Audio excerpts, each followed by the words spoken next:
Well, I guess we can get started. We'll let everybody else trickle in, and we are recording today, so everybody is able to go back and watch. But just want to welcome everybody. Good afternoon, and welcome to our Dig into Soil Health workshop hosted by the Foundation for Agriculture and Rural Resource Management and Sustainability, or FARMS for short. Today's workshop will be an introduction to the broad topic of soil health and natural resource management.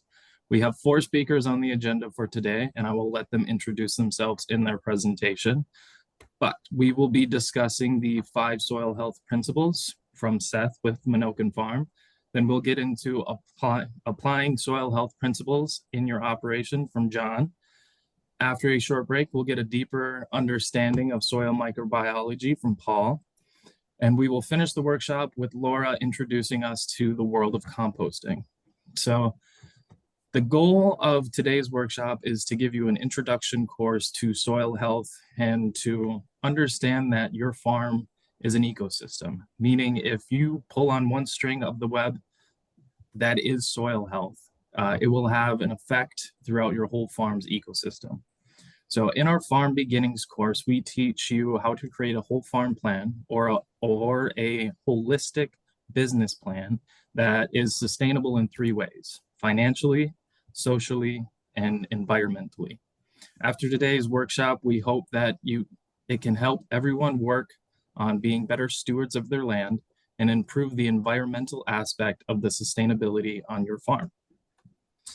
This is my little introduction for you all, and we will get started into the nitty-gritty information. I will turn it over to our first speaker of the day, Seth with Menoken Farm. So whenever you're ready, I will let you get started. Yep, I will share my screen here.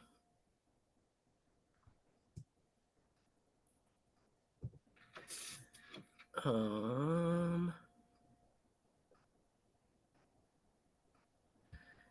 everybody see that? Am I Looks good. Is my presentation up? Yes. Okay, perfect. All right. I can't see you. I don't know what I'm doing wrong, but this will work. We're fine. So good afternoon, everyone, and thank you, Jake, for inviting me to speak. I'm kind of always glad to work with farms. I really love it when you guys come out to Menoken in the summertime. It's just kind of exciting to kind of get get some new faces in there and some people that are kind of new to agriculture, and I think that's super important. So it's kind of one that I really look forward to every year. Today I'll be talking about, of course, the 5 soil health principles and Menoken Farm specifically, kind of who we are, what we do, and why we do it, and how the principles kind of apply to what we do. So kind of getting into it, who am I? Well, right now I have a ponytail. You can't really tell, so I like to always say I'm more than just a guy with a ponytail. But my name is Seth Boechler. I'm an employee with the Burleigh County Soil Conservation District, and I manage the Menoken Farm. In 2020, I graduated from NDSU with a bachelor degree in animal science with a focus of production and husbandry. And I kind of think I got scammed a little bit because, back then I thought husbandry meant that I would make a really good husband. But I'm almost 27 and I'm still single. So I think I must have been wrong on that or something. I'm not really too sure what went wrong there. And then I'm also 5th generation on my family ranch in central North Dakota, where the last few years I've been doing a custom grazing business. I tried owning some cattle, and I like the custom grazing game a little better personally. So that's kind of what I do at my home ranch. So the Menoken Farm, typically I like to ask, has anyone been to the Menoken Farm? I'm assuming most of the students probably haven't. I know maybe some of you have. But Menoken Farm is a conservation demonstration farm. We often get called a research farm, and we don't get upset when we're called a research farm, but we aren't a research farm. And the reason we aren't is because we're able to change what we're doing year to year, depending on Mother Nature, but depending on markets, or depending on what the producers want to see. We don't get stuck in having to do repetition, the same thing year after year after year. We're kind of able to adjust like a typical farmer or rancher would do in a real life situation. We were established in 2009. We are owned and operated by the Burleigh County Soil Conservation District and its board. We are a political subdivision, so we do collect taxpayer dollars. We're funded by taxpayer dollars. We are also funded by various grants, the 319 Water Quality Grant. We have an NRCS um, kind of a collaboration grant, and there's another one that's escaping my brain right now, but we're primarily funded through grants mostly. And then we do make a little bit of income off of the farm with the livestock and selling crops, as well as our tree program. We do a lot of hand plants and machine planting for producers in Burleigh County. So we do take in a little income off that, but not a lot. So since the beginning, Menoken Farm is based around the 5 soil health principles.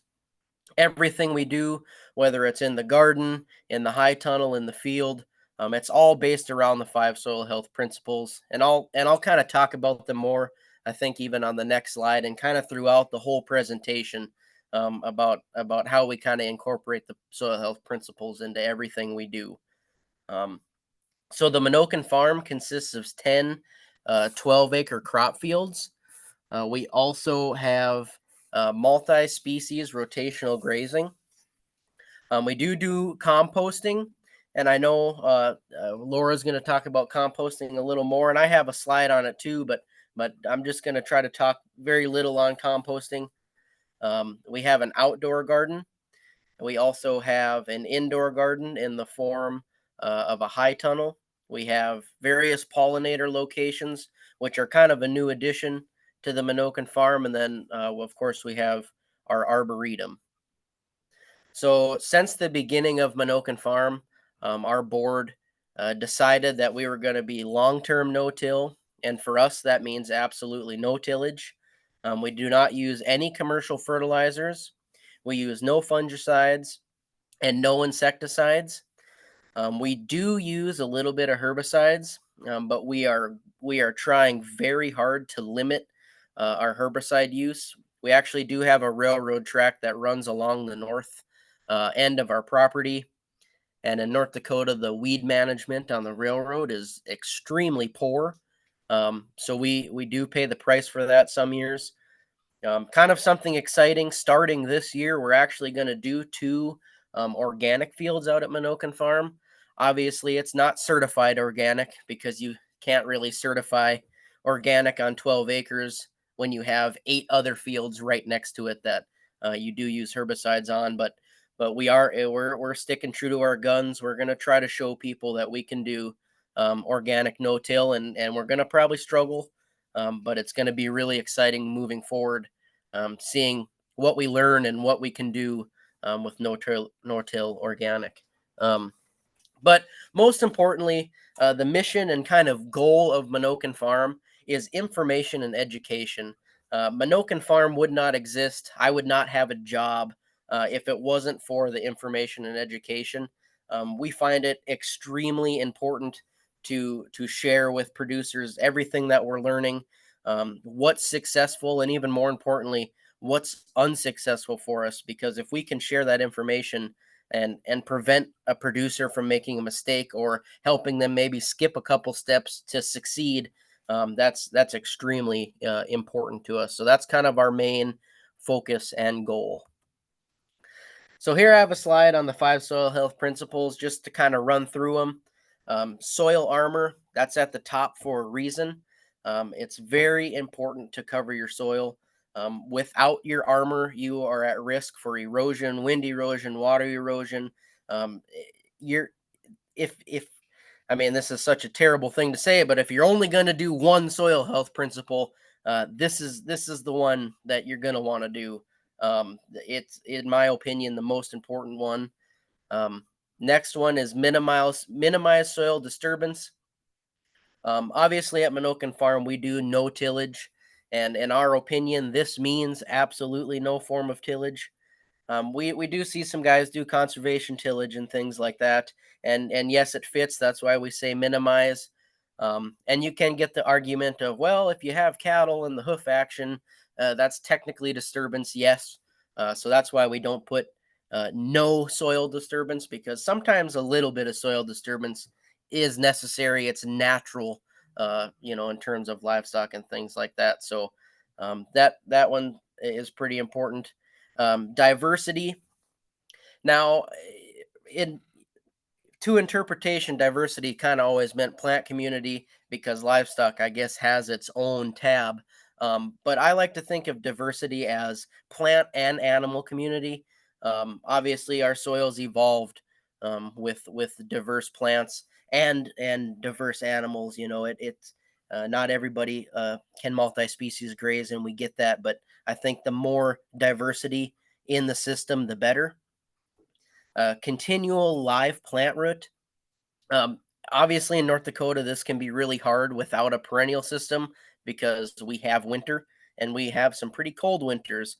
Um, but the point is to have a green growing plant, a live root, growing and active for the as much as humanly possible, for as long as we can in the fall, until we get those really cold temperatures, and then as soon as we can in the spring, when it starts to warm up again. Obviously, um, we're not Nebraska, so we can't have potentially plants growing all the time, but we try to maximize the time that we have a green growing plant in North Dakota.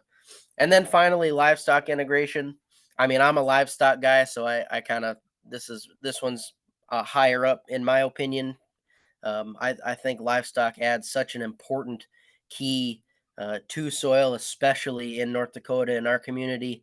I mean, our soils evolved with it, and they're great biological and nutrient transport. They can do some things that's actually pretty incredible for the soil. So those are the 5 soil health principles. Again, we'll talk about them a little more. I just kind of wanted to touch on them before we got too deep into this.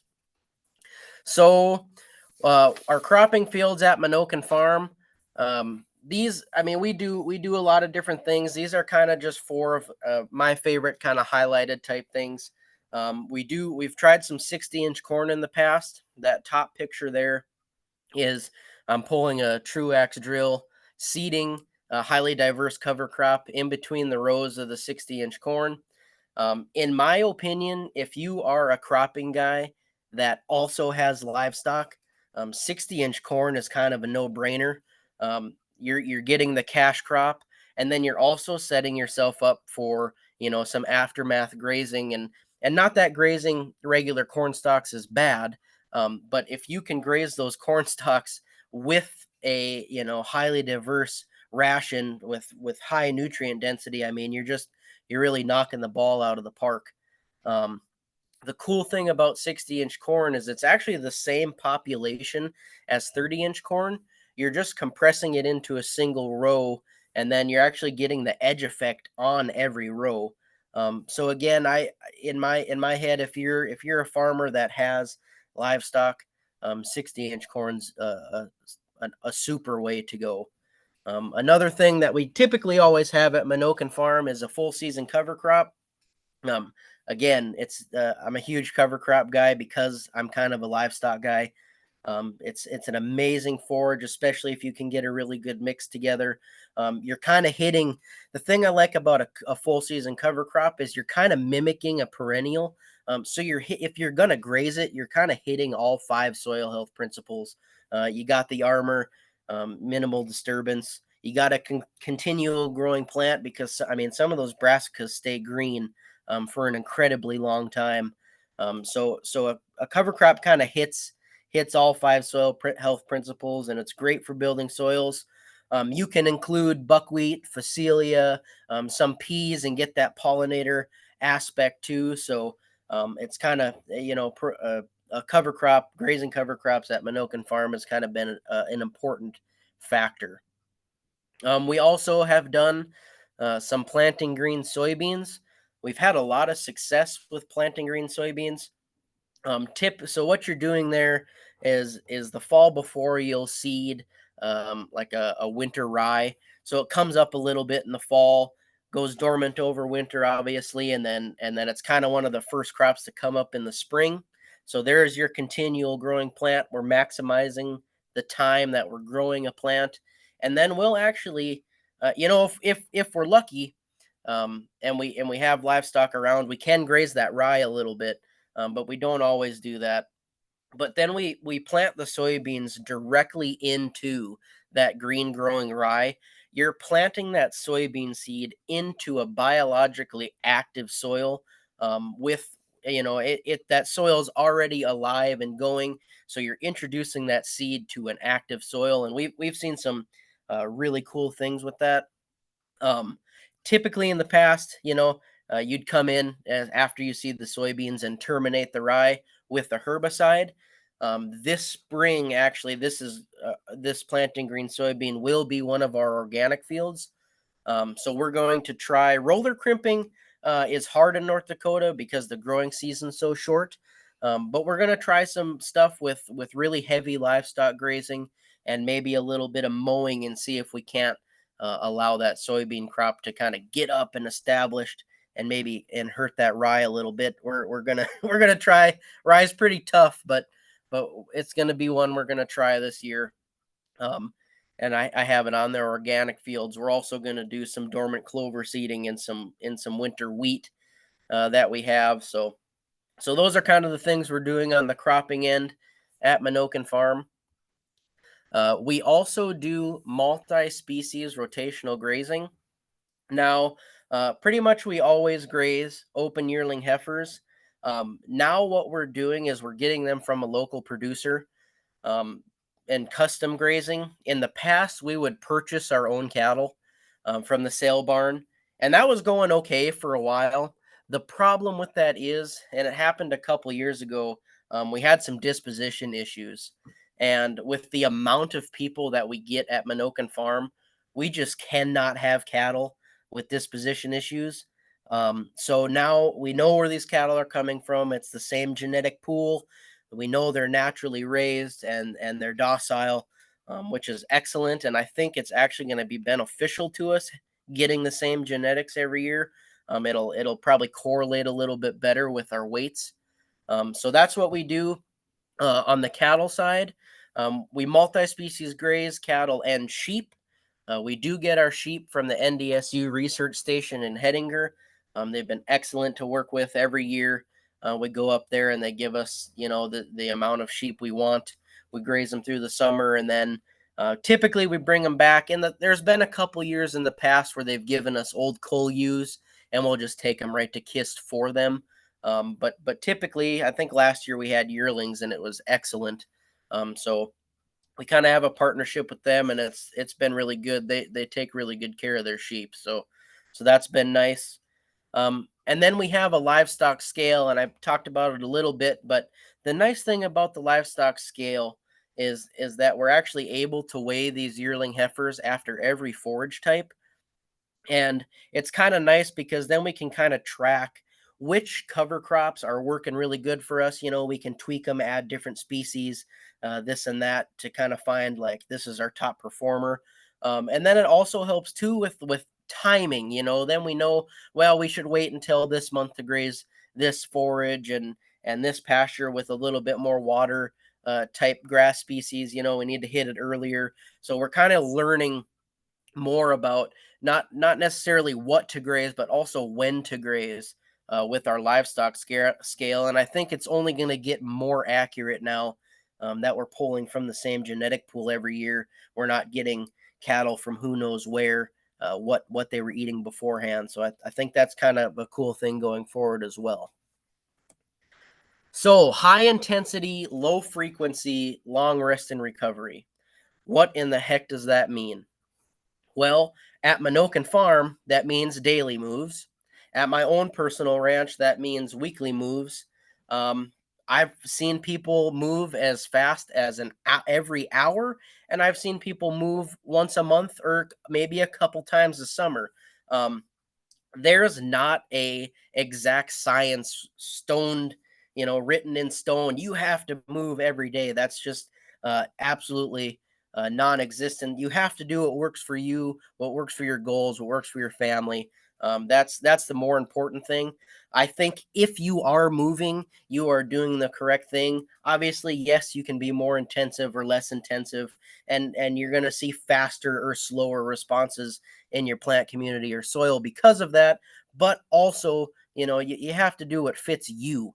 And I think that's kind of the most important thing about, any of these practices. You have to do what fits you. You can't just do what somebody's doing because they said it works for them. I mean, it's agriculture, and it's different for everyone. Um, but why do we know high intensity, low frequency, long rest and recovery? I don't know how many nerds are in this class, but I am a massive nerd, and I have read the Lewis and Clark journals, and not the fancy book that somebody wrote years later to make it into a good story. Like, I actually read the Lewis and Clark journals, misspellings and everything. Um, and more specifically, as they're going through North Dakota, and what did they see? When they were coming through here, what did they see? They saw highly diverse plant communities, 100+ species, saddle high grass, and at a single glance on the prairie, at a single glance, at least 1,000 animals.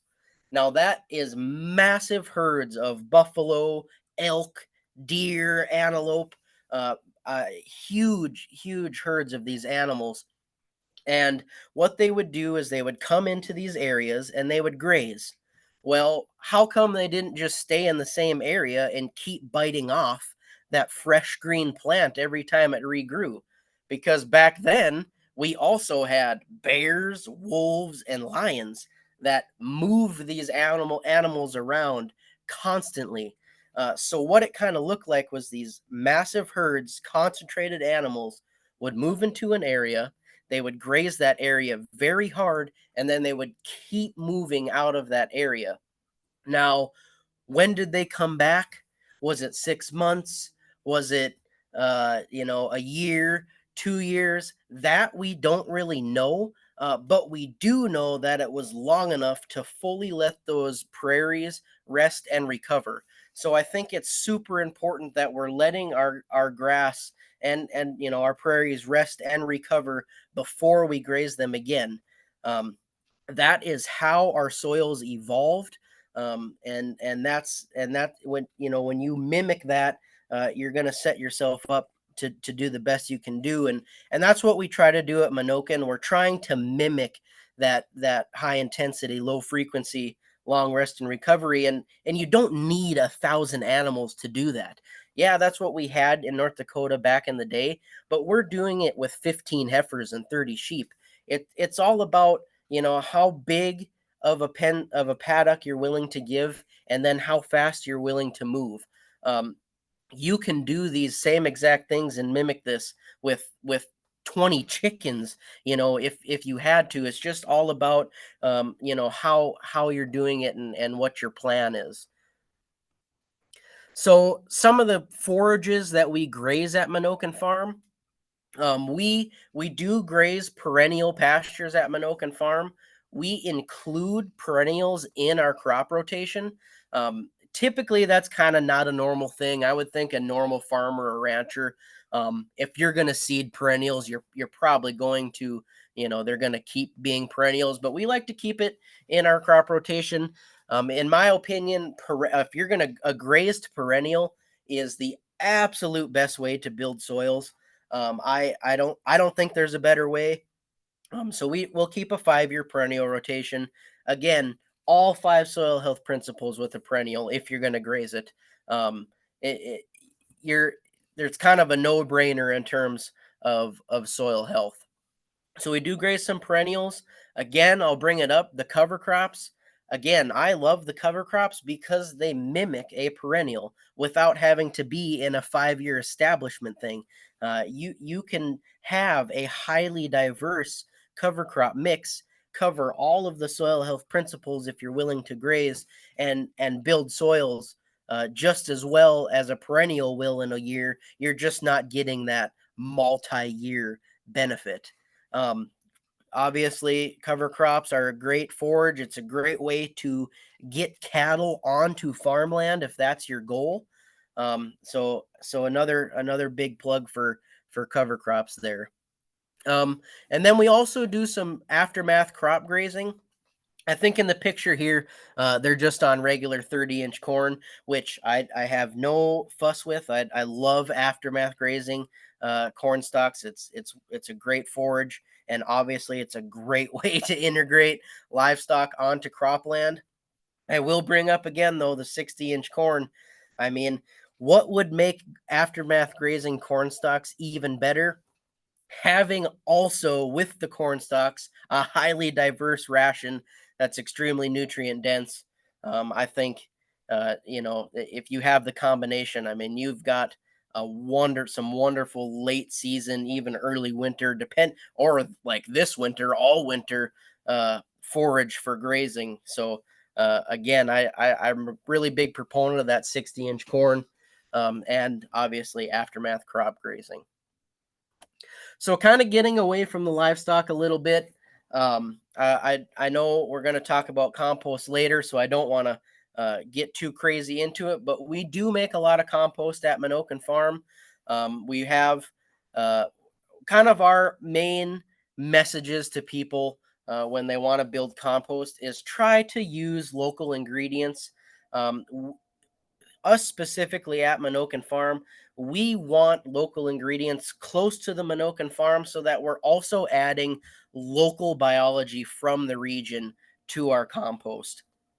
So we try to get things as close to the Menoken Farm as we can, if not from the Menoken Farm. Um, and then another big thing is try to know your source. We have heard so many horror stories of people coming in that they got source compost ingredients from something they didn't know, and there happened to be chemical residual and it totally wiped out their whole garden, or it had fertilizer and they had no idea that it had these large amounts of fertilizer in it and it burned everything that they put it on. So kind of our most important things is know where you're getting your ingredients from, and if you can, try to get them from as close to your area as possible.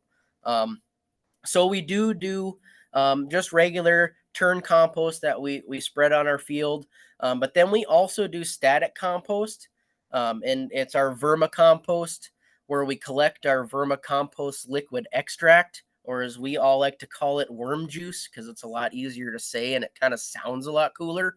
Um, but that's what that cement pad is on the right hand side there. So that's a 2% slope to the middle, and then a 2% slope down to this drain where it runs into a livestock tank. And basically, we'll put finished compost on this cement slab, add worms. We have about a 20-foot alfalfa hay filter, so we're not getting like big chunks through in our drain to clog our drain. And then we also cover that compost up with alfalfa hay as well, just not so we don't bake the worms.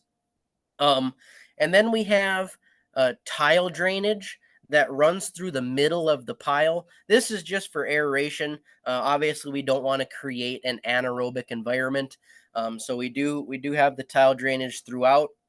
And then, well, like last year, we didn't have to, but on dry years, we will run drip lines over the top and some through the middle that we will water with rainwater that we collect from our rooftops. If we're dry and it's not producing, we'll give it a little supplemental water. Um, we have done some DNA testing. The first year, our worm juice had like 300 and some species, which is that a lot? We don't really know.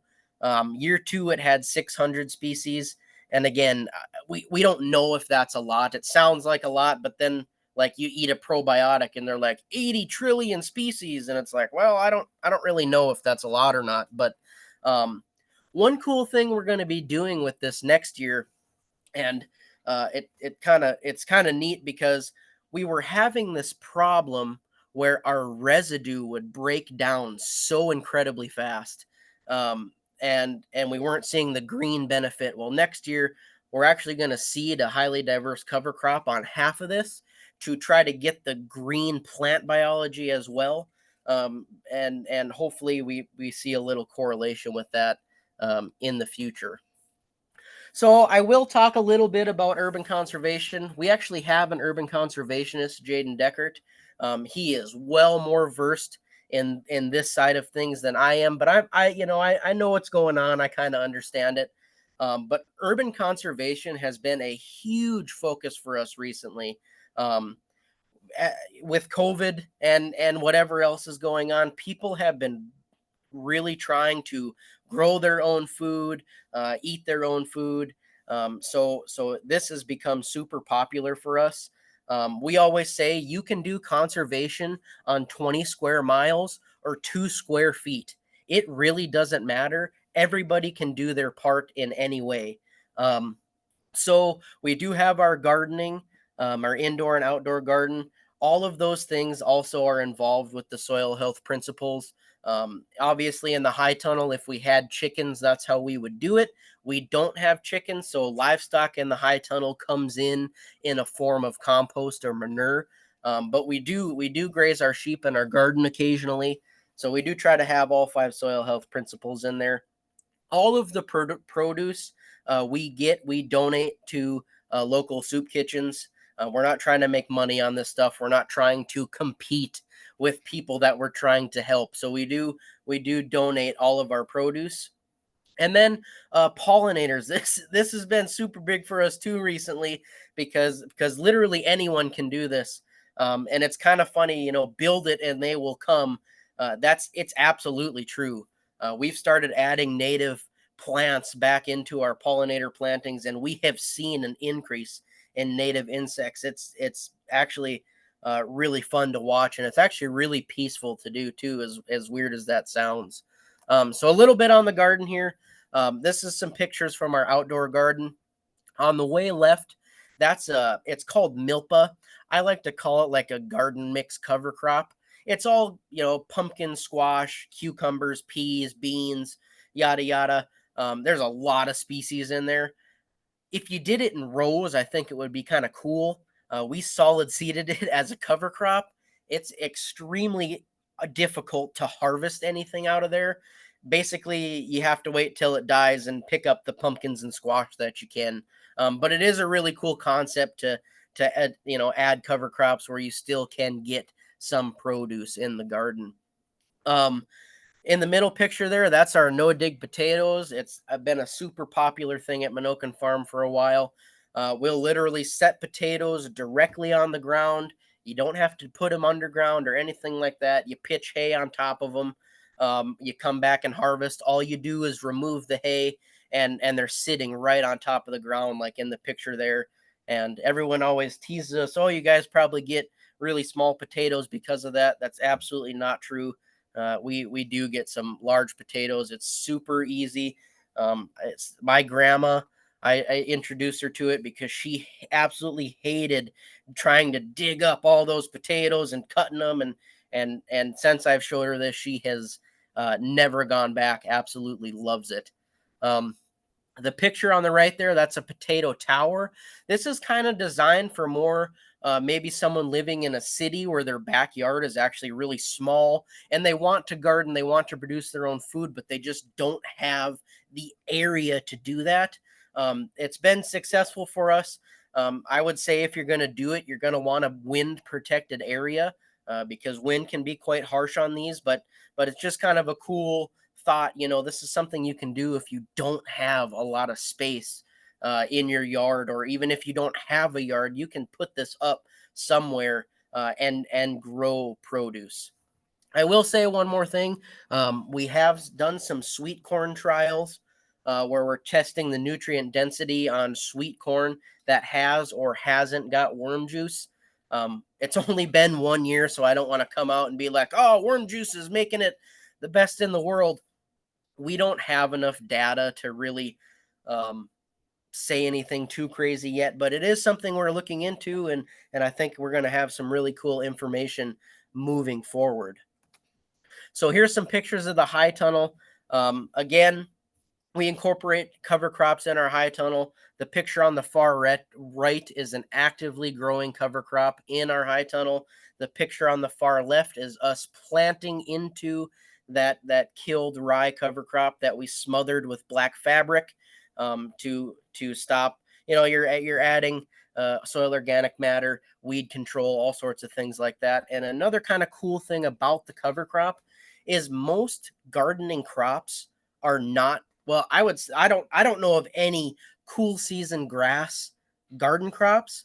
So by adding a winter annual rye as a cover crop in the garden, you're bringing in a cool season grass, which these soils don't really ever get to see. So you kind of get to break up that disease cycle a little bit and add some, wake up some biology that maybe was starting to go dormant.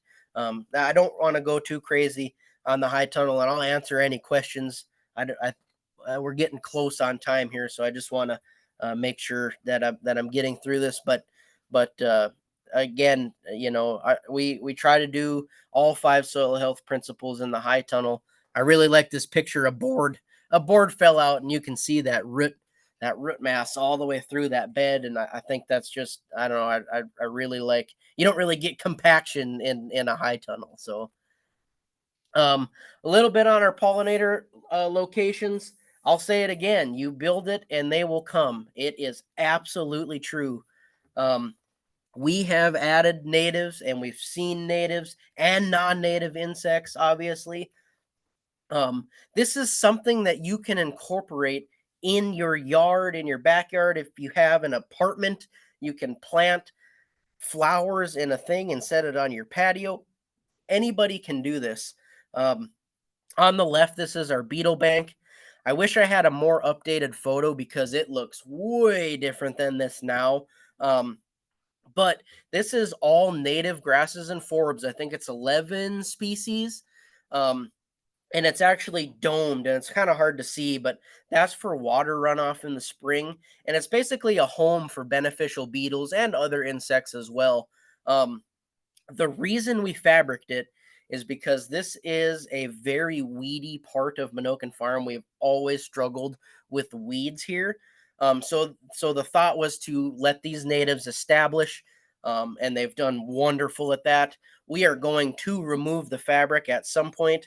We want to add to it a little more. We got a lot of open space on the sides there, but you would be amazed by how well this beetle bank is doing and how well it has done, and some of the super cool insects we've seen in just walking through it and looking at it. And I like this because you can do this in your front or backyard. You don't have to have a 300-foot long, beetle bank. You can have a little mound with 3 or 4 native plants in it and serve the same purpose.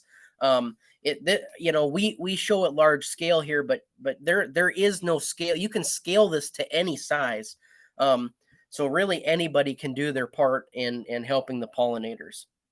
On the right here is our rain garden.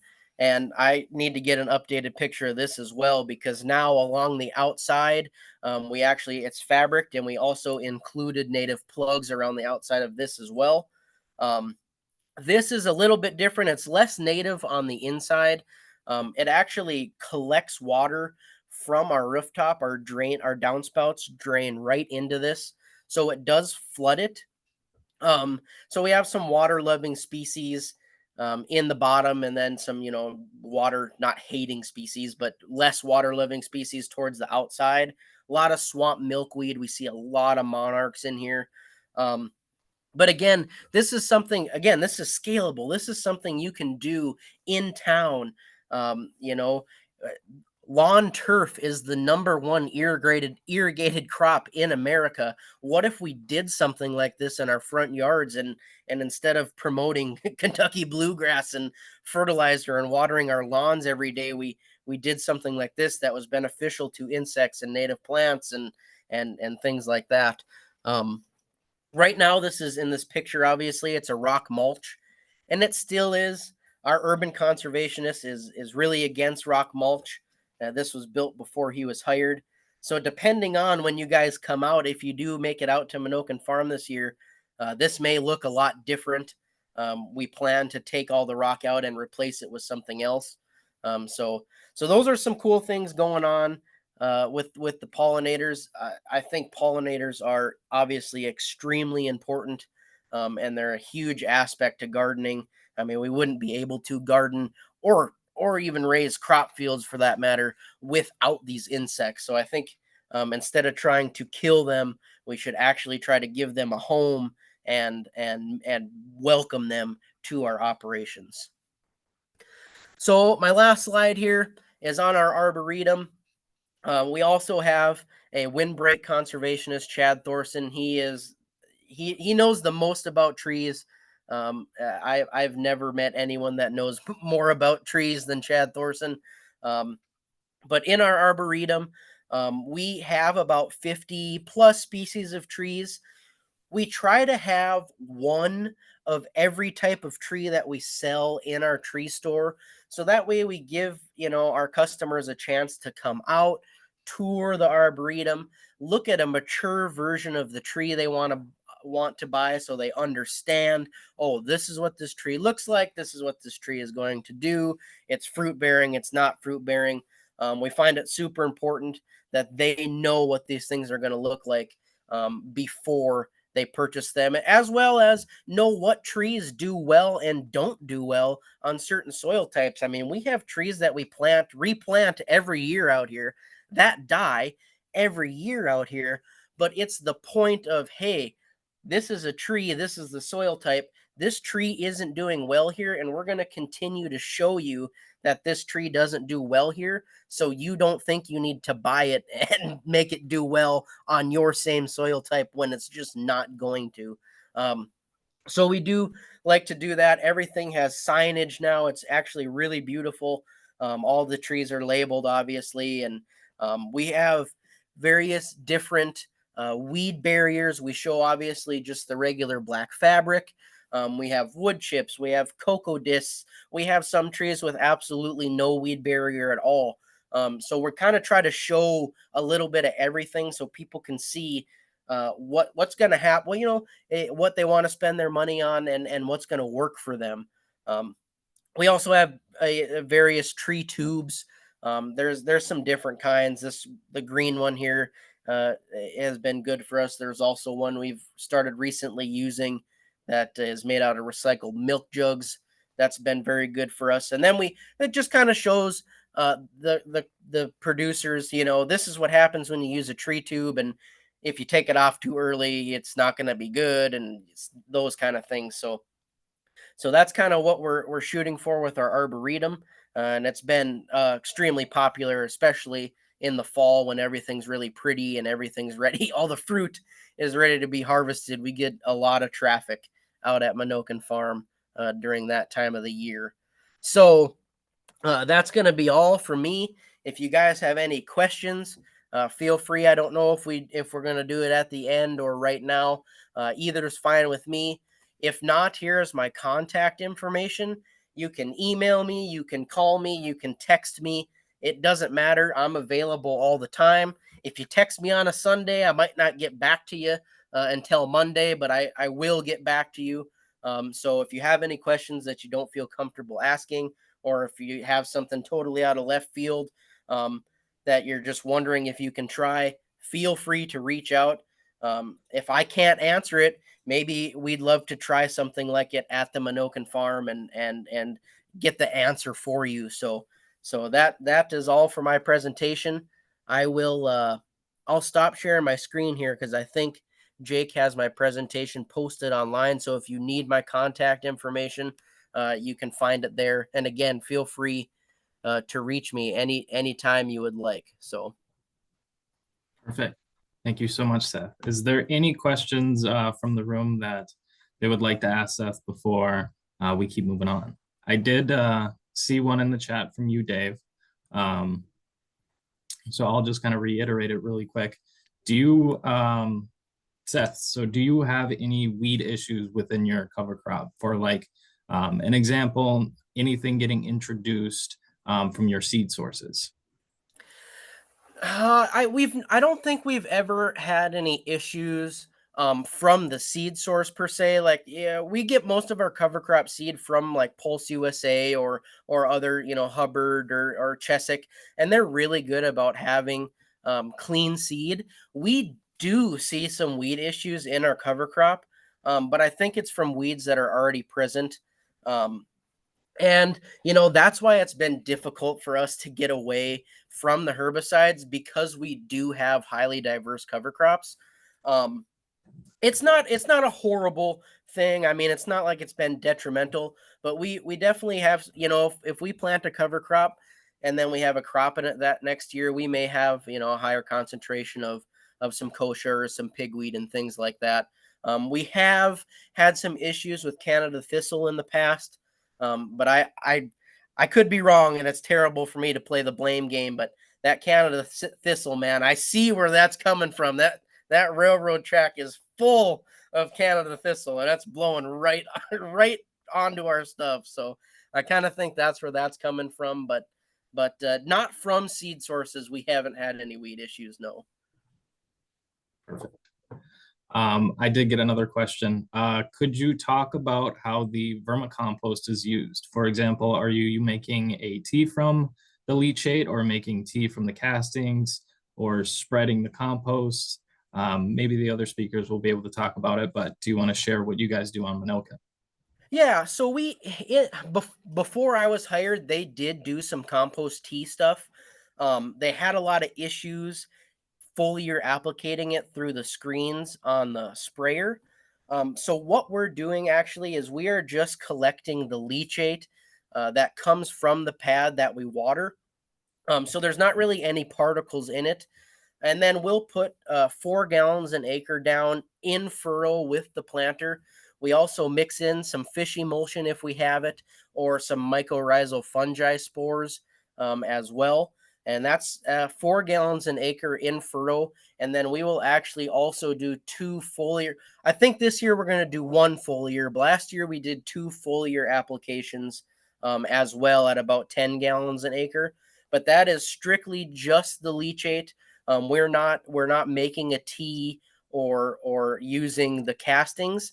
Now we've had the same compost on the pad for 2 years now, and I think we're probably gonna start fresh next year. And then with that compost, we'll actually probably use it in our garden. It works really good, like with the rye cover crop, so we don't have to dig a trench in it to seed. We actually just put compost on top of that dead rye and then seed into that compost layer. So we're really truly not tilling up in the high tunnel. I got another one for you. What do you use for your mycorrhizal source? Is there a local supplier that you use? You know, we so I don't know the company. We did order it. Um, it comes in like a powder type thing. I'm not a huge fan of it. It comes almost like coated in clay or something. And we've actually had some plugging issues with our sprayer because of that. But we have used it. Comes in a big bag. I wish I could tell you the name or where we bought it, but I can't. I just can't remember. But I think moving forward with the green plants growing on half of that vermicompost, we should in a sense, get those mycorrhizae spores because we have an actively green growing plant. So hopefully, we'll see, but hopefully we get those mycorrhizal fungi spores into our worm juice so that we can actually start sourcing them locally from our vermicompost. Again, we don't. Where this is kind of touch and feel and see how we go. We don't know if it's gonna happen that way, but we're hoping it happens that way. So we're going to continue to do DNA testing on it. I really hope we're able to source it locally because that powder stuff, it is a bugger to work with.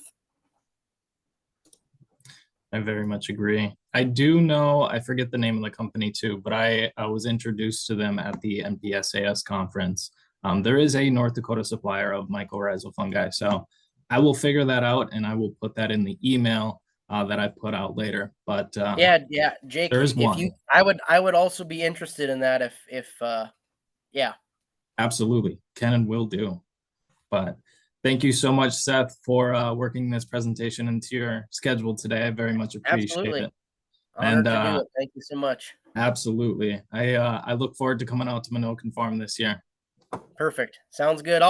I don't know if we're doing questions at the end, but I'll be here for everything. So Perfect. Sounds good.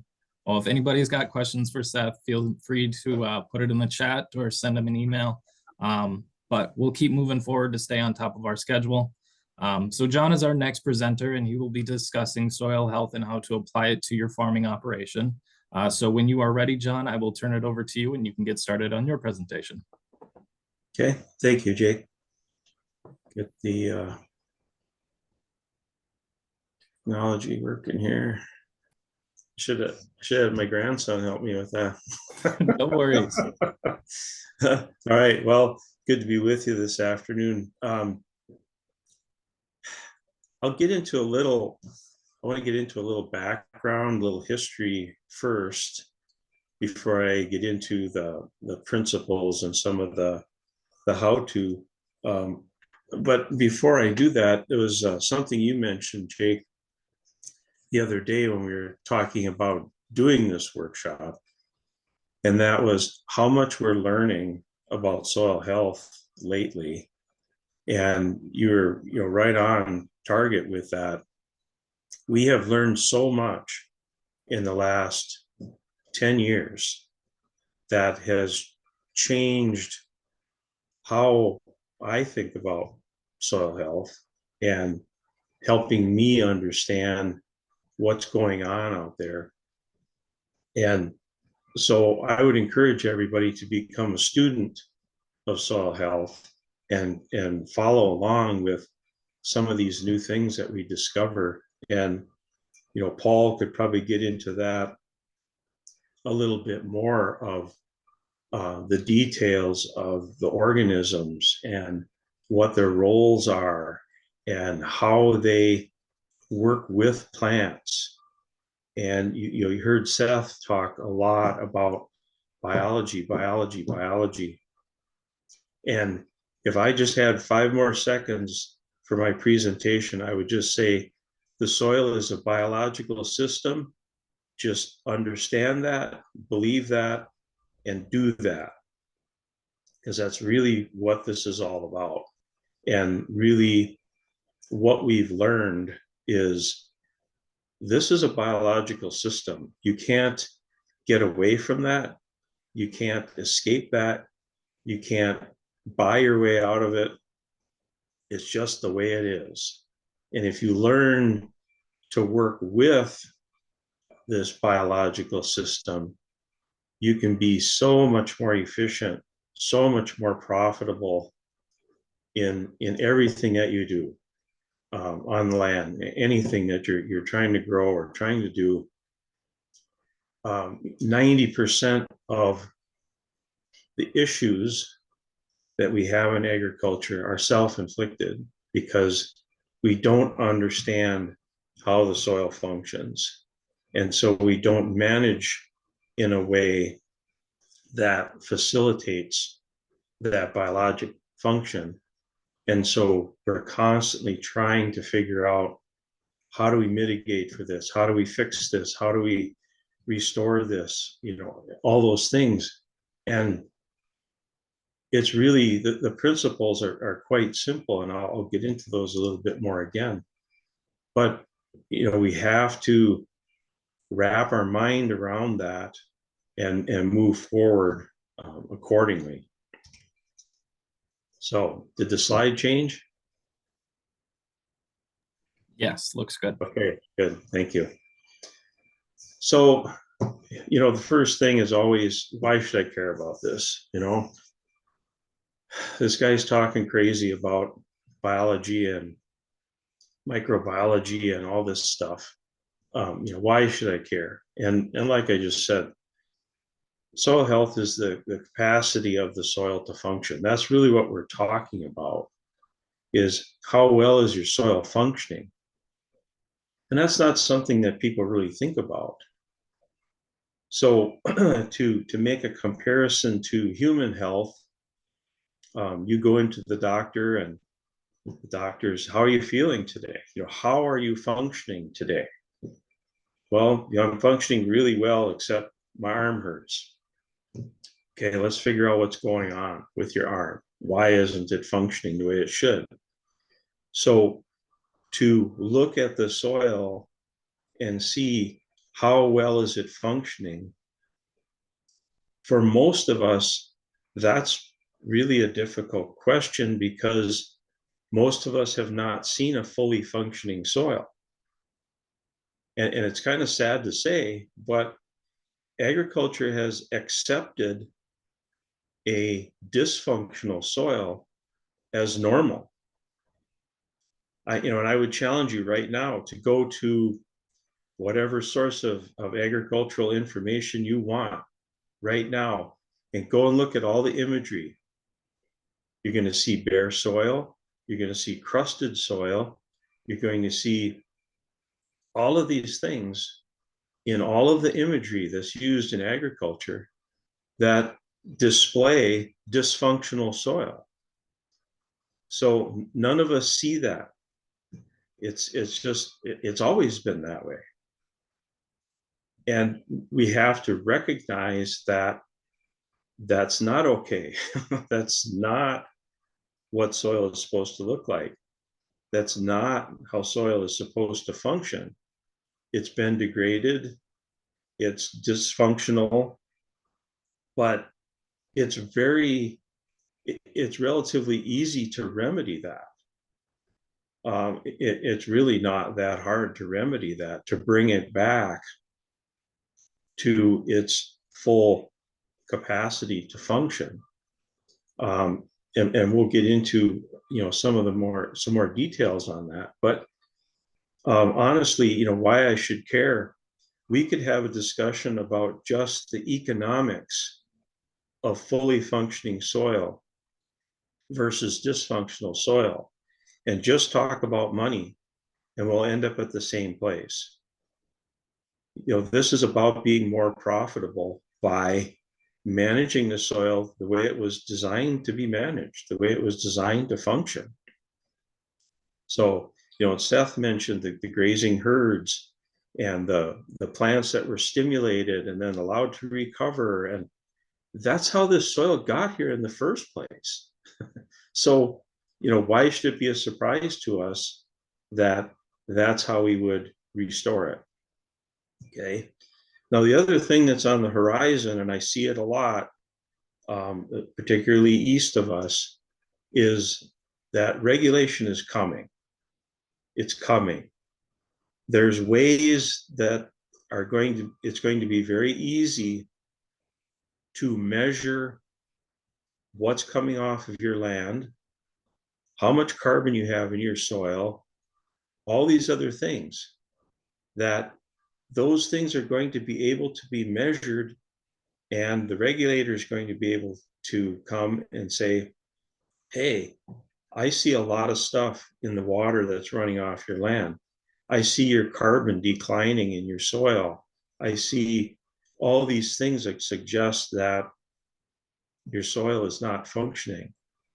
And that's not going to be acceptable, because everybody's looking at the ecosystem services that a fully functioning soil should be providing. And if those ecosystem services are not happening, then people are going to say, well, why should I pay more to clean up my water because there's all this stuff in the water, or whatever the case might be. So if we can understand how to restore soil function and do it, and then be able to prove it, that argument is gone. Then you can tell the regulator, yeah, come look at my place. It's fine. Soil's functioning. There's no water running off. It's not me. It's not me. So that's another thing that's coming. And then also afterwards, to leave a legacy of healthy soil, not just how much N, P, and K is in the soil, but is that soil functioning? Is it performing everything that we expect it to do? All right. So I probably got ahead of myself here already anyway, but it's functioning soils require a different thought process, but they require fewer inputs.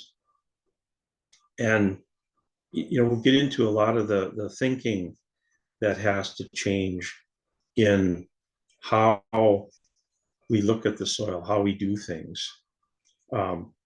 Like I said, we don't really recognize how much the soil has been degraded and that it's all been degraded. If it was plowed at one point in time, it's been degraded. And to not be managing in a way that purposefully improves soil health, you're more than likely continuing to degrade your soil. So it's understanding that as well. So current agriculture as a whole on a large scale, we're dealing with degraded soils that are easy to manage, but they're expensive to manage because it requires a lot of inputs. They're easy to manage because we figured out how to assess and identify all the issues. And we've come up with some sort of technology to manage all of those issues.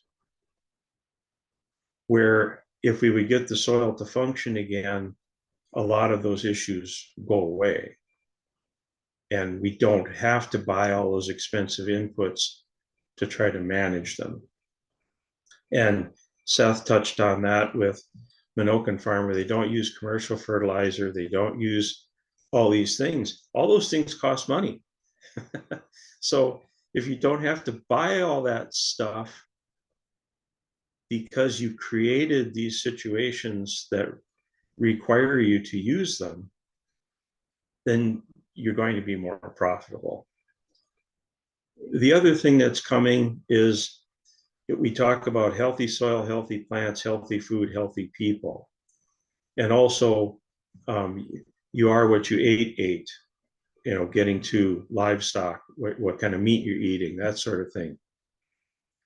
And, this sounds cute and you see it a lot, or people talk about healthy soil, healthy plants, healthy food, healthy people. It's true. And it scares me to think about how many health issues we have as humans that this might be the result of. And if you don't have plants growing on fully functioning soil with the full complement of the biology that should be there, those plants are never able to make all of the higher molecular weight compounds that they should be making. It's those compounds that are the nutrition. They're the nutritional value of what you're eating. It's not just carbohydrates. It's not just, it's those higher molecular weight compounds that plants need to make. And carrots are one example. If a carrot doesn't smell like a carrot from a foot away, it probably doesn't have any of those higher molecular weight compounds in it. It was probably not grown on a soil that allowed it to be able to accomplish that. So, we could get into all of the photosynthetic pathway and all that stuff and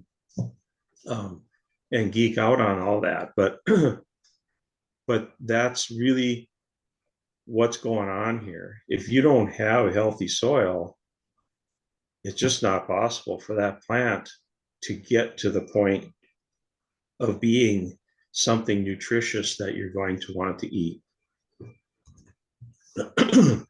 So I hear the term regenerative agriculture used a lot. And it's understanding how the soil is designed to function and then managing so that that restoration actually happens. So I hear people talk about, oh, I'm regenerative, or I want to be regenerative, or this practice is regenerative, and etc. Well, maybe it is, maybe it isn't. Because the proof is in the pudding. If somebody tells me I'm a regenerative farmer, then I'll say, well, let's go look at your soil and see if it's functioning or not. If it's not, then I guess you're not. It's that simple. I guess you're not. And you need to understand more about what's going on here, because it's not just about, well, I'm going to grow a cover crop one year, or I'm going to do this, or I'm going to do that. You need to understand what's actually going on if you're going to make that happen. Okay, so little human psychology here, about change, regarding change. And I kind of dug into this here years ago when I was frustrated about, man, I'm telling everybody all this stuff about soil health, but it's just not getting across. It's just not happening. And so our human mind, we look at change as uncertainty. And uncertainty registers in our brain as an error, as a bad thing, as a problem. So we always fear that we're going to lose something if we change what we're doing. Okay. So, you heard Seth talk about all the crazy stuff they're doing at Menoken Farm is just change, change, change, change. We're going to try this and it's going to fail and we'll figure it out. And, so, people would rather be unhappy than uncertain. So it's very difficult to get people to change what they're thinking. So the paradigm shift that has to happen is for people to understand the true nature of how the soil functions, rather than their perception of the soil now, which is largely a dysfunctional soil, crusted, etc. So, I had to go through my own epiphany. I graduated with a degree in soil science, all about physical, chemical, the classification, all that stuff. And at one point in my career, I stopped and I started looking at soil health. And I thought, I don't know anything about how the soil functions. This is terrible. This is like a doctor who can tell you, I know every bone in your body, but I can't figure out I don't know how you function. I can't help you if you're not functioning properly because I don't know how you function. I just know what all the bones are. And that was a situation I found myself in. I could classify the soil, I could describe all these things, but I didn't know how it worked. So I started from zero, basically, which was very scary. Started from zero to understand that, okay, the soil is a living thing. It's not physical, chemical, classifying, all that stuff. So, everybody has to go through that. Everybody has to admit what they don't know, change their thinking, try some new things. And that's always a little bit scary. So I came across this slide years ago and it just kind of fit the bill really well, that you can lead a human to knowledge, but you can't make him think. And it's true. We keep leading people to this knowledge of, here's how the soil really functions, everybody. I'm not making this up. This is just the way it is. But it's very difficult to get them to think. So the current paradigm agriculture, we've got this, multi-billion-dollar fertilizer industry, and all our crop response models are based on a dysfunctional soil. Think about it. All the fertilizer recommendations are based on crop response. And that crop response is based on all the experimentation that's been done on dysfunctional soil. Because all this was done for years when all the tillage was occurring, etc. So this is how much fertilizer do I apply to a soil that's not able to feed the plants itself in order to get the yield that I want. That's not soil health. That's not going to get you anywhere. Okay. We have a multi-billion-dollar tillage equipment industry. You know, agriculture has a history of 7,000 years of tillage. And now I'm trying to get people to stop doing that. I think it's in our DNA that we have to till the soil. You know, that's going to be hard to get that thinking changed. So for people to accept that soil biology can supply all the crop nutrient needs. You heard Seth talk about Menoken Farm. They don't use any fertilizer. We've got a crop study at the Dickinson Research Extension Center. No fertilizer. It had fertilizer in the protocol when they started.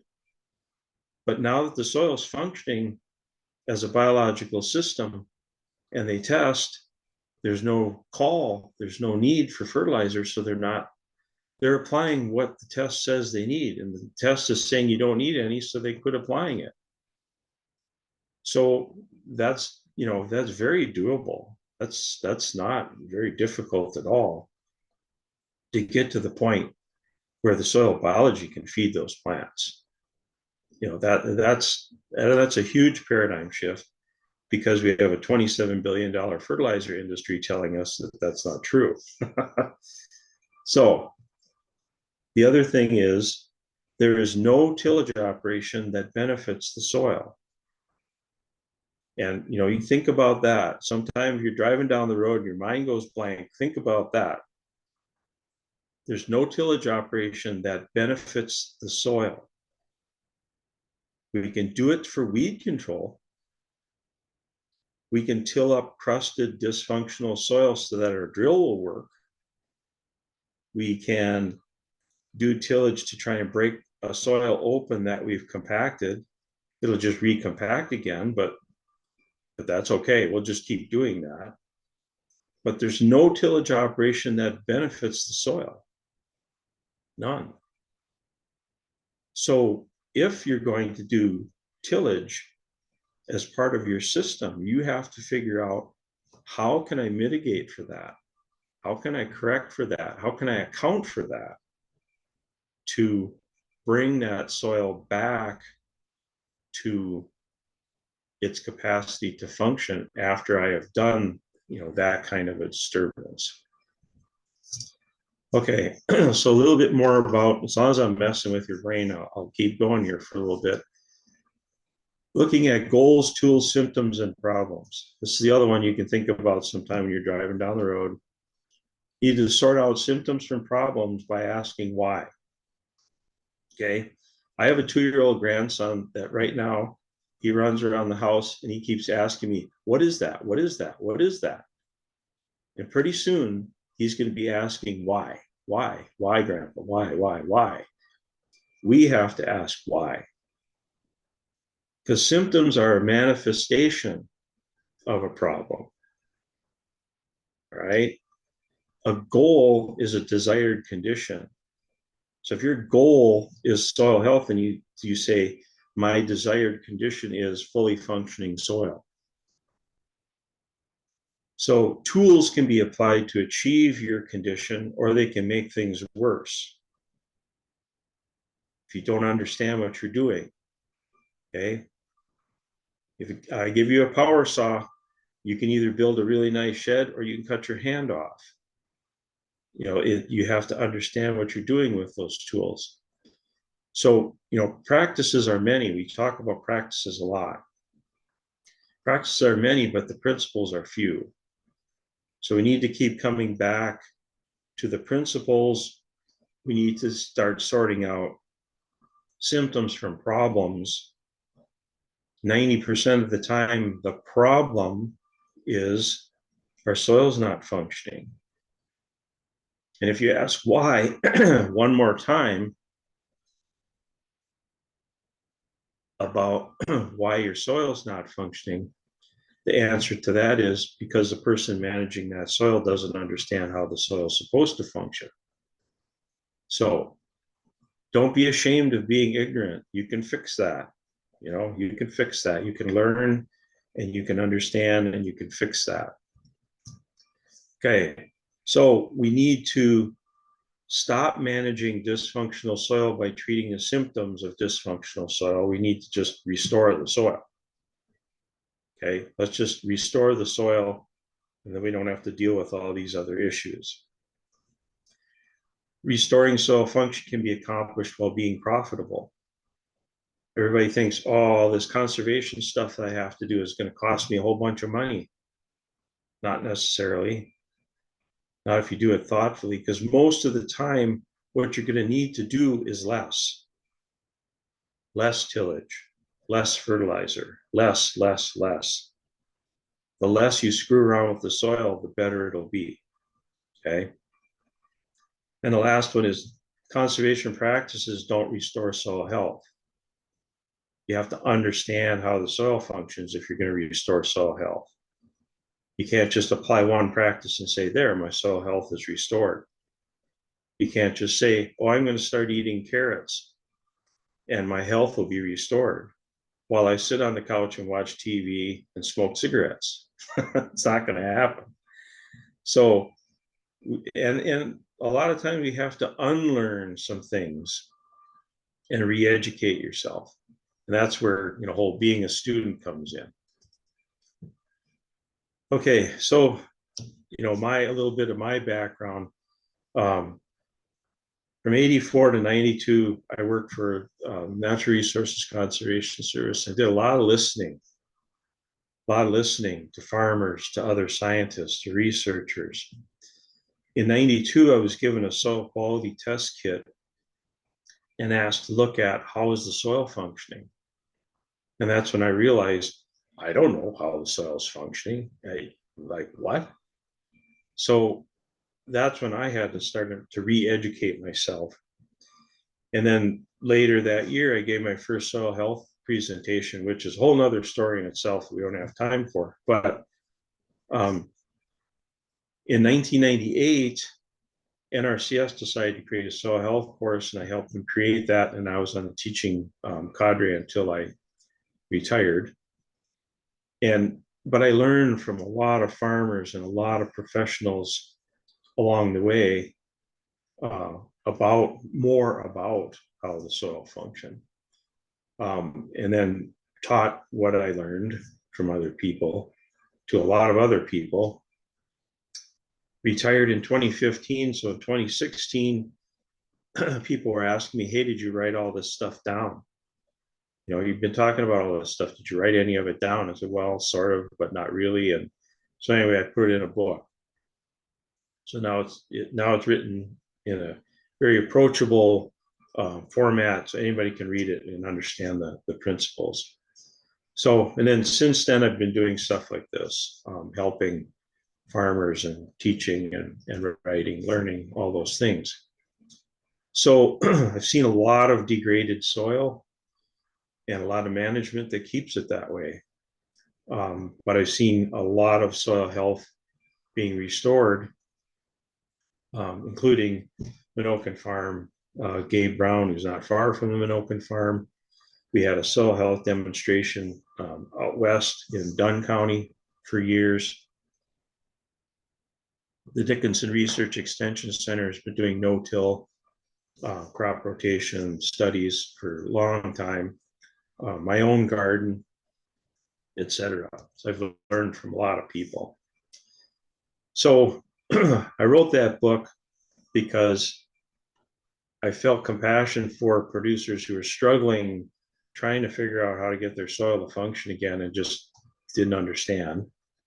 And the frustration with the modern agriculture also not understanding how the soil functions and just perpetuating all the issues that we have. Okay, so the principles, I only have 4. Seth mentioned 5. Some people have 6, and that's cool. I don't have a problem with how many principles people have. I have the short version of minimizing soil disturbance. And like I mentioned, there's no tillage that operation that benefits the soil. Maximize the diversity of plants that you're growing. And this is the limitation right now with a lot of producers that have learned they still don't have enough diversity in their rotation. Living roots in the soil as much as possible because that's their main food supply. So minimizing that soil disturbance, because that's breaking down the house of all the organisms that live in the soil and how they're supposed to function. They need to maximize the diversity of the plants in a rotation or in cover crops, whatever you're using. And that's usually where most producers are lacking currently. Then we have to keep living roots in the soil because that's how the soil gets fed. It's what those living roots exude into the soil in the form of sugars that feed the organisms that live in the soil. And then, as Seth mentioned, the armor, keeping the soil covered with plants and their residues all the time. So basically, we're trying to create the most favorable habitat possible for the soil food web to restore the capacity of the soil to function.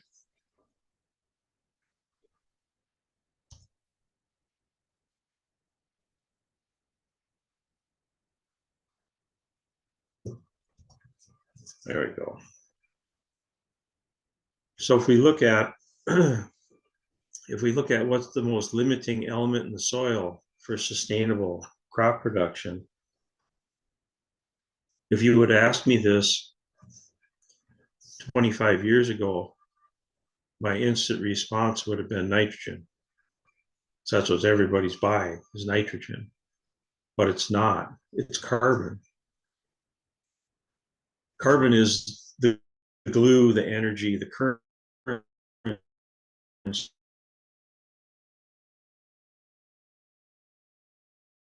basically of the soil, nitrogen. All these other elements are abundant in the soil itself and the mineralogy of the sand, silt, clay. You just need the biology there to make them available. So increasing organic matter increases water holding capacity, increases aggregate stability, all these things. And if we look at a dysfunctional soil and all the fertilizer we apply, very little of it actually becomes plant available. So we need to recognize that even though only 10% of what we call soil organic matter is alive, it's that living part that really makes everything else work.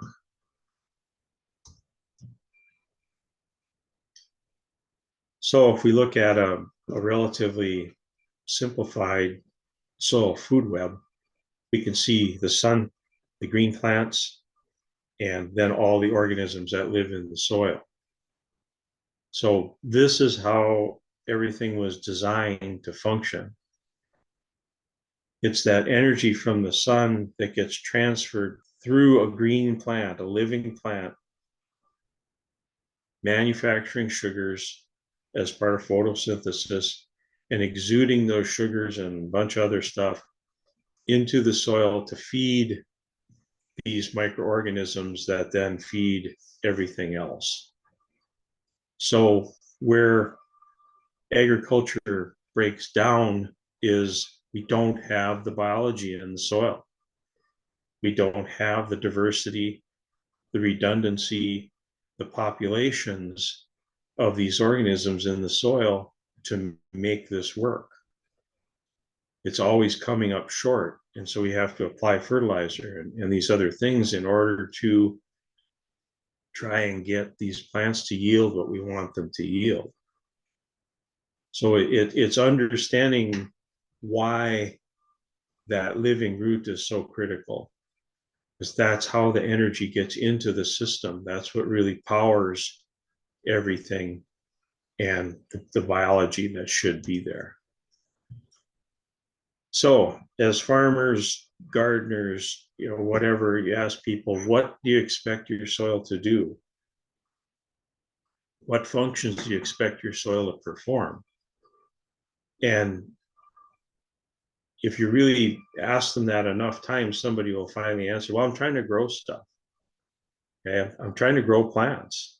Like, what part of this don't you understand? Okay, so you're trying to grow healthy plants.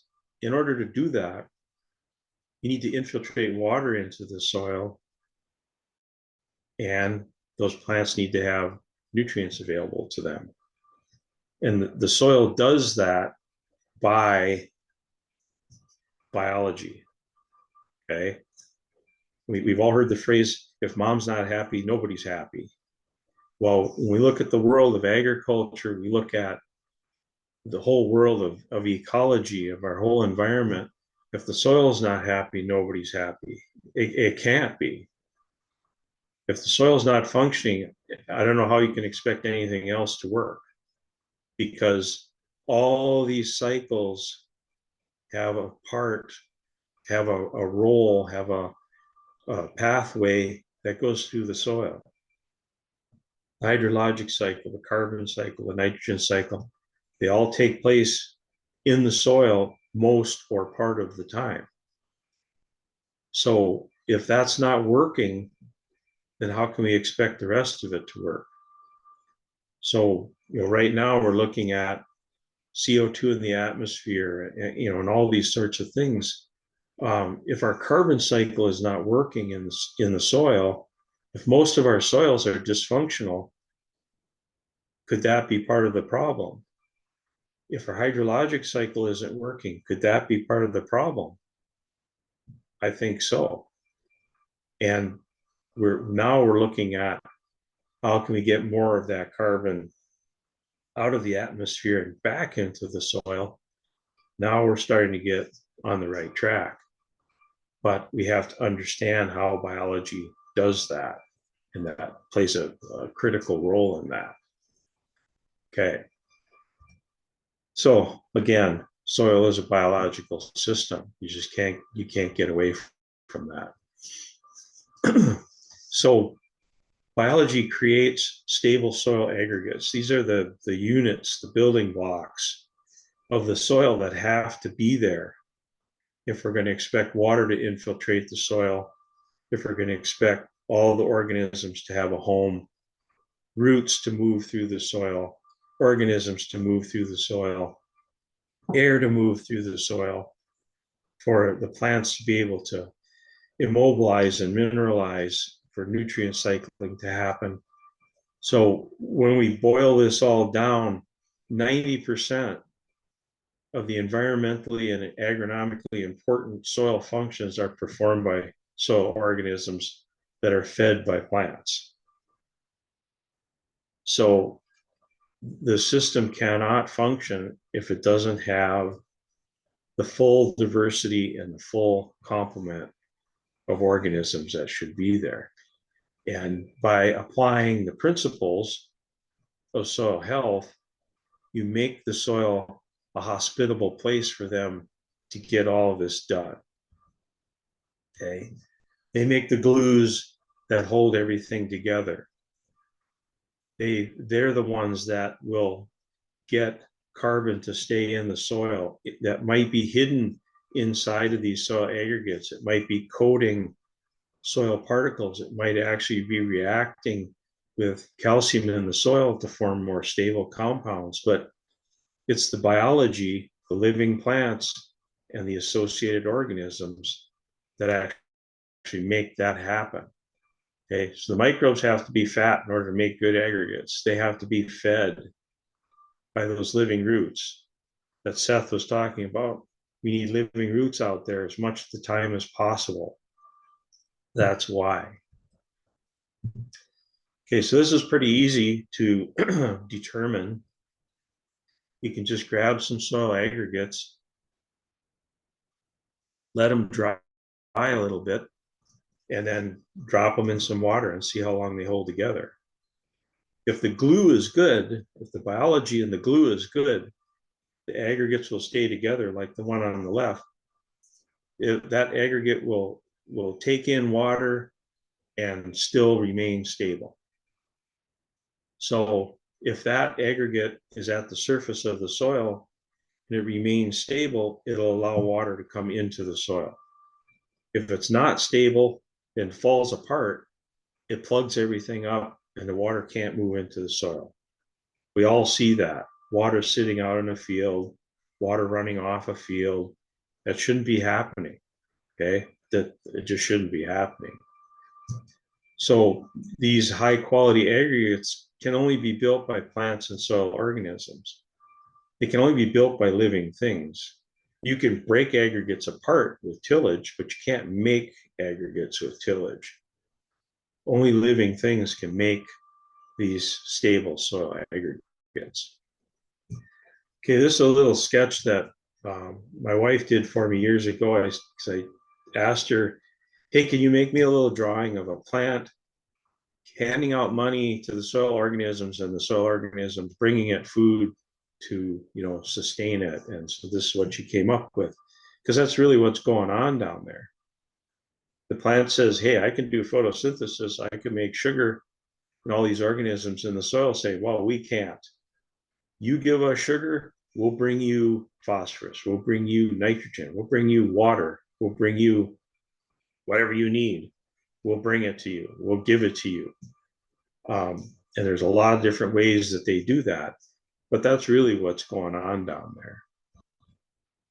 So we talk about right where these roots, the root meets the soil, rhizosphere, and I think Paul will get into that a little bit, and as well as some other things like that. But this is that area of concentrated activity. And in this picture, you see all the soil stuck to these roots because that's where all the sticky organisms and the sugar are. That's why all this stuff is stuck to the roots. So these are nice green plants. They happen to be barley plants that were feeding those organisms sugar. The organisms concentrated around the roots, and that's why all that soil is stuck there. And that's where all this activity is happening, at this zone of really high activity. So the benefits of managing for soil health, I talked about economics, and a lot of that is economics. Improved nutrient cycling. North Dakota State University for years now, Dave Franzen's had a 50-pound nitrogen credit for long-term no-till. You stop disturbing the soil, you benefit the biology, they're going to cycle 50 pounds more an acre per year of nitrogen that they're going to supply to your plants. That's part of his little calculator that he has online. So, there it is. There's 50 pounds of N. What's N worth right now? I don't know. I haven't looked lately, but that's a few bucks, probably more than a few bucks. So we have improved soil aggregation, increases water movement and storage. I was just reading something and talking with someone the other day about tile drainage on poorly drained soils. They said it doesn't matter if they put tile drainage in, if the water can't infiltrate the soil at the surface. You just spent all that money putting tile drainage into your field, but you never managed your soil health so that the water can infiltrate at the surface. So now all the water is sitting on top of your soil like it was before, because it can't make it down to the tile because you have no stable soil aggregates. We need to understand all that. If you're going to do that, then you need to restore your soil function so that your tile will actually drain the excess water away. Otherwise, it's not. So, there's things like that, improved root growth, better habitat for the soil food web. Aggregates are critical. Fewer weeds and diseases as we get more biology, more diverse biology. And you heard Seth talk about attracting insects. Most producers are like, no, I want to kill all those insects. They're a problem. Like, that's crazy talk. Why are you inviting insects? It's because you need that diversity to keep everything in balance, to keep everything cycling. Then you don't need to worry about controlling insects. You don't need to worry about that. That's what that diversity does for you. And it has to start with the diversity of plants. Okay, so we have less soil disturbance. We're planting fewer weed seeds, etc. Properly nourished plants have fewer insects and diseases because they can make higher molecular weight compounds, which most insects can't digest. They can only digest simple compounds. So if your plants are limited in what they can get from the soil biology, and all they can make are simple compounds, you might as well put up a sign that says "Eat me" on the plant, because that's what the insects are going to be attracted to. These plants can make higher molecular weight compounds, and they don't have this bottleneck of these simple sugars that insects can feed on. The insects are going to go right past them because they can't eat them. They're like, I'm not going to even eat that plant because I can't digest it. So all these things are issues that all go back to whether or not the soil is functioning, whether or not we have the biology in the soil. So then we get into the economics, reducing fuel, labor, fertilizer, pesticide, all those inputs that we're spending money on because we've created all these issues by not managing the soil. So how can you tell if your soil health is improving? You can do some really cool biologic tests, which I love. They're kind of expensive, but they tell me lots of things that I'm really interested in. But you can just test your soil aggregates. Just dry some out and drop them in water. It doesn't cost you anything.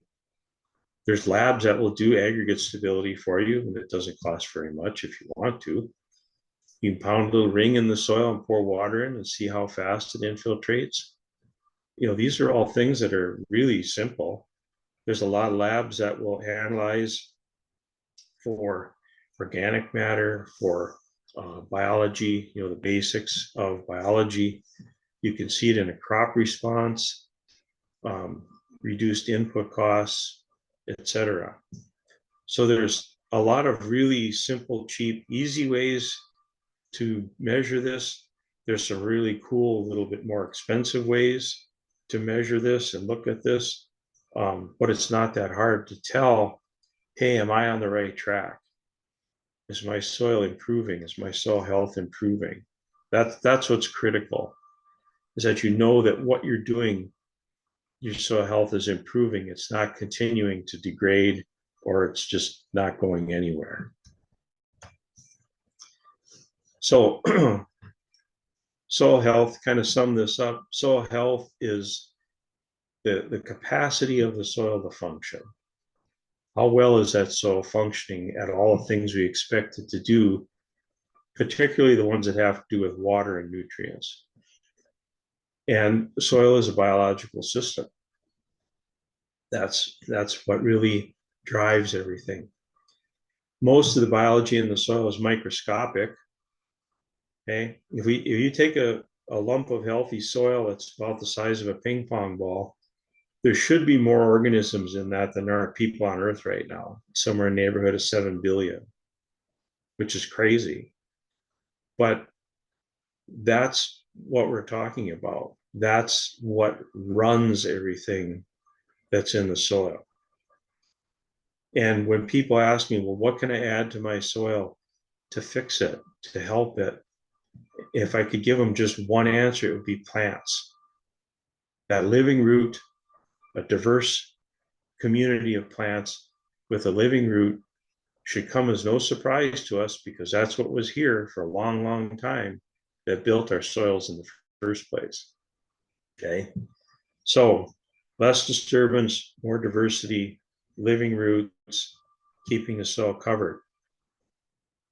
Take those 4 principles, write them on a piece of paper, stick them on your bulletin board next to your desk. And when you're scratching your head thinking about what do I need to do on my farm to make it work better, look at those 4 principles and say, which one can I do better? I need to do less disturbance. I need to have more diversity. I need to have living roots out there more of the time. I need to keep my soil covered. You'll easily determine which one of those 4 things you probably need to do better. And then you can focus on that and see how your soil is improving, is responding to that. Okay, so down the road, this is an old picture of my garden in Dickinson that had 75 earthworms per cubic foot. And my kids told me, Dad, you're the only one that's nerdy enough to even go out and measure that and do that. But I asked the soil microbiologist, hey, I got 75 earthworms per cubic foot in my soil. How long will it take for them to turn all of that soil into worm poop? And they kind of did the math a little bit. And they said, oh, probably about 7 years or so. I said, well, I've been doing this for 25 years. I said, well, then your soil is all worm poop already. Cool. And that's why the water infiltrates. That's why I can grow stuff with no fertilizer, etc. So it's a lot less work, a lot fewer inputs.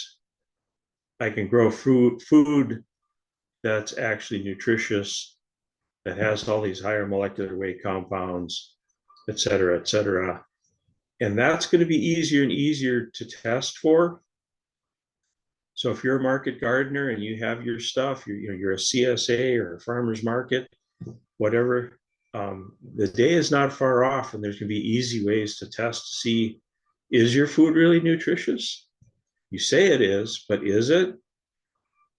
And that's not going to happen if your soil is not biologically functioning. There's not going to be any way to get around that. So the sooner everybody figures this out and gets their soil functioning the way it should be with all the biology, the sooner that we can say, yes, I am growing healthy food and I can prove it, whatever that might be. So anyway, I think that's my last slide. Yeah. Well, that was perfect, Jon. Thank you so much.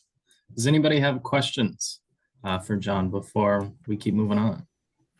Yeah, Jon, great presentation.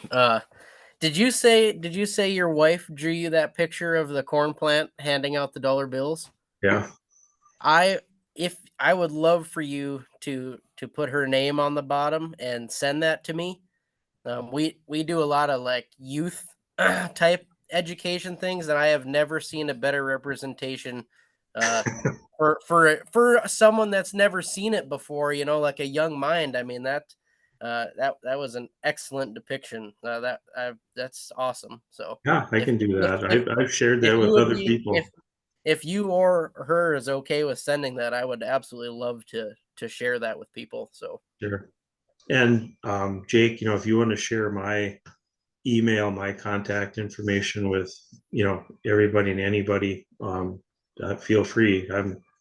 I'm happy to nerd out about this stuff, anytime with anybody. So Sounds good. I have a couple of questions, and it can be for either Seth or Jon.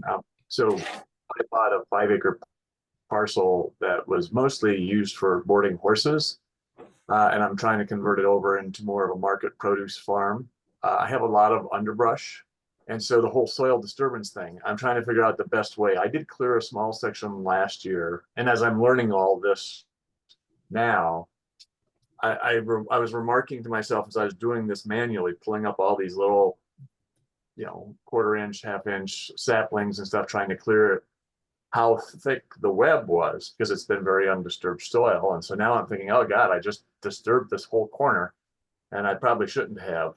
But I have this whole front side that I'm wanting to convert into a market farm with all these little saplings. So how would you recommend? So one of the things I've been thinking about, do you like to have those bobcat attachments where it really doesn't disturb very deep, but it grinds it all up? What would be your best thought on how to, I guess, repurpose the land so it's just not a bunch of scrub saplings without overly disturbing the soil?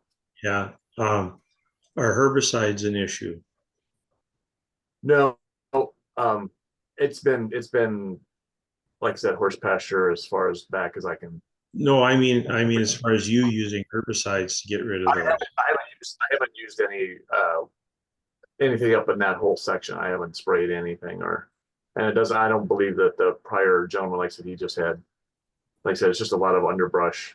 But I go in there, and like in the fall, you can just, it's like you can actually see soil being produced right before your eyes. So I don't want, I don't want to disturb it yet. I want to make it a usable space for the farming aspect of it. So I'm just trying to figure out if you're not opposed to killing all those saplings with herbicide, you could do that. If not, okay. and the only other way to accomplish that would be with some kind of tillage, to get rid of those. Then sometimes you have to bite the bullet and just do it, and then rebuild everything from that point on. I mean, how deep? The soil web was pretty deep, and so I'm like, it's like if I just really disturb that very top part to kind of get everything subsurface, would that be overly damaging to the whole network of the web? It would be less disturbance. I mean, there's no reason to plow it, 8 inches deep. Yeah. To kill those. I'm gonna kind of second what Jon's saying. So everybody plug their ears. I'm answering this personally, not from Menoken Farm. Tillage is a tool. It is a tool in the toolbox. Yep. It should be a tool in the toolbox that's at the bottom of the toolbox. Yeah. But in a situation like that where you want to raise a garden on it and you're kind of stuck with what you got and you don't want to use chemicals, I'm personally okay with a little bit of tillage to get started, but do it to get started and then don't look back. Is how I would approach that. Rent it, don't keep it, so you don't keep doing it. Okay. Right. Don't keep tilling it. Do it once to accomplish what you want to accomplish, and then don't till it again and build it up by following the principles from that point on. Yeah. The second thing is we also have a lot of dead, bigger stuff, and so I've been researching kind of the do-it-yourself biochar.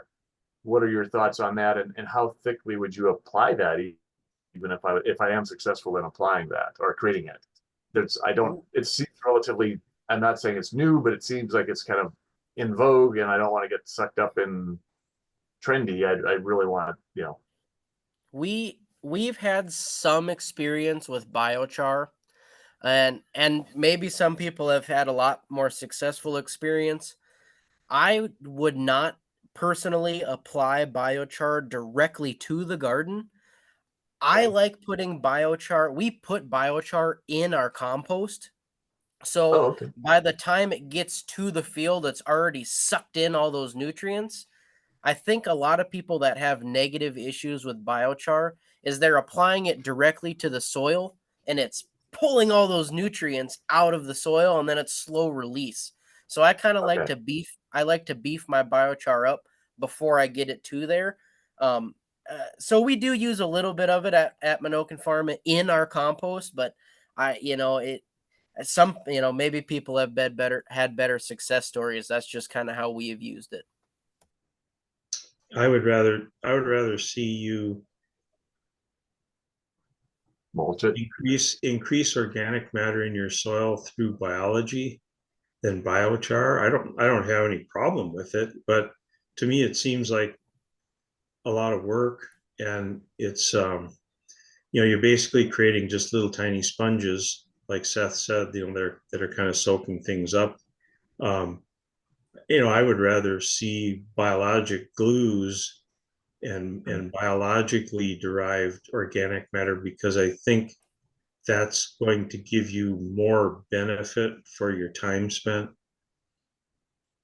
It's more of it's there, and I'm just trying to figure out ways to dispose of it. So it's like, how many ways can I, minimize just disposing of things? Like, can I take this, convert it into something that's usable? Again, once it's gone, I'm not going to be seeking it out, but kind of like the tillage, I'm not going to continue to want to do it once it's gone. But I'm like, I'm burning the wood pile anyway.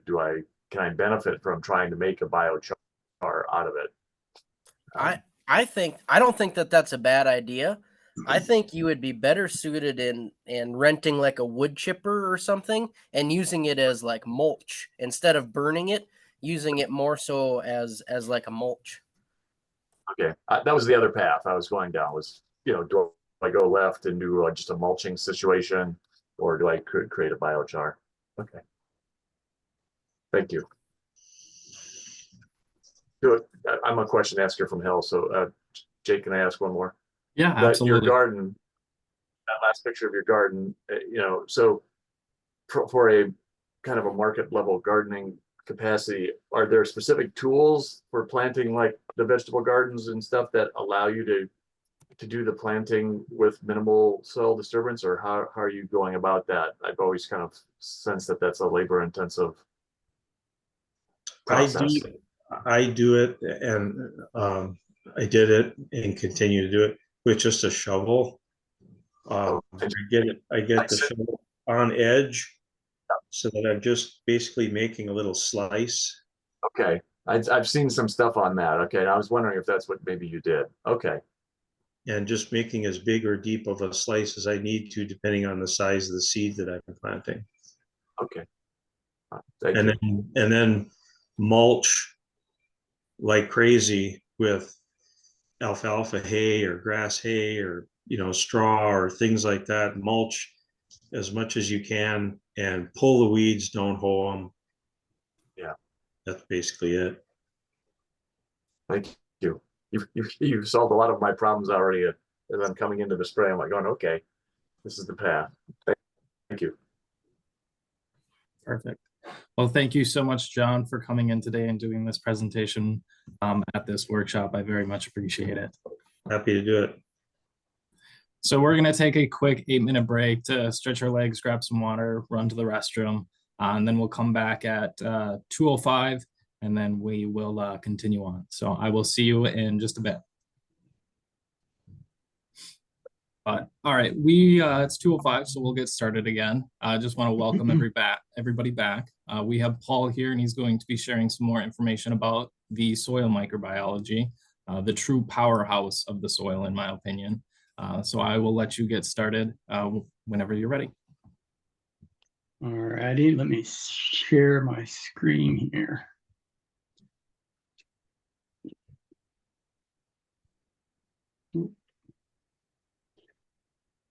All right, do we see your slides there? Yes, looks beautiful. Okay, let me get this going. Okay, so the last two talks were great introductions to what I'm going to go to. I'm going to mostly talk about the first two trophic levels that Jon talked about in his food web. So I won't go beyond that. But before I do that, I would like to impress upon people the importance of microbes, particularly bacteria, not only in maintaining our planet, but also in creating the world we live in the first place. So starting at the very beginning, so the Earth coalesced about 4.6 billion years ago. And the atmosphere of the early Earth was a really nasty place. There's lots of nitrogen, which is what we have a lot of now in our atmosphere, but lots of carbon dioxide, carbon monoxide, hydrogen, ammonia, methane, sulfuric acid, but no oxygen, right? So a really nasty sort of place. About 3.8 to 3.5 billion years ago, we have evidence of fossils of cyanobacteria. And that's what's in this picture over here on the right-hand side. These are two extant or currently living species of cyanobacteria. This is called Anabina. It's a multicellular bacterium, or a colony of bacteria, more like. And this is Synechococcus, which is a single-celled cyanobacteria. Cyanobacteria are also called blue-green algae, or were called blue-green algae. But the most important attribute, or one of the most important attributes of these guys, is that they are oxygenic. That is, they create oxygen. So for the first billion years of the planet, there's no oxygen. Cyanobacteria show up after about 1 billion years. And then about 1 billion years later, the Earth's atmosphere becomes oxidated, meaning there's lots of oxygen.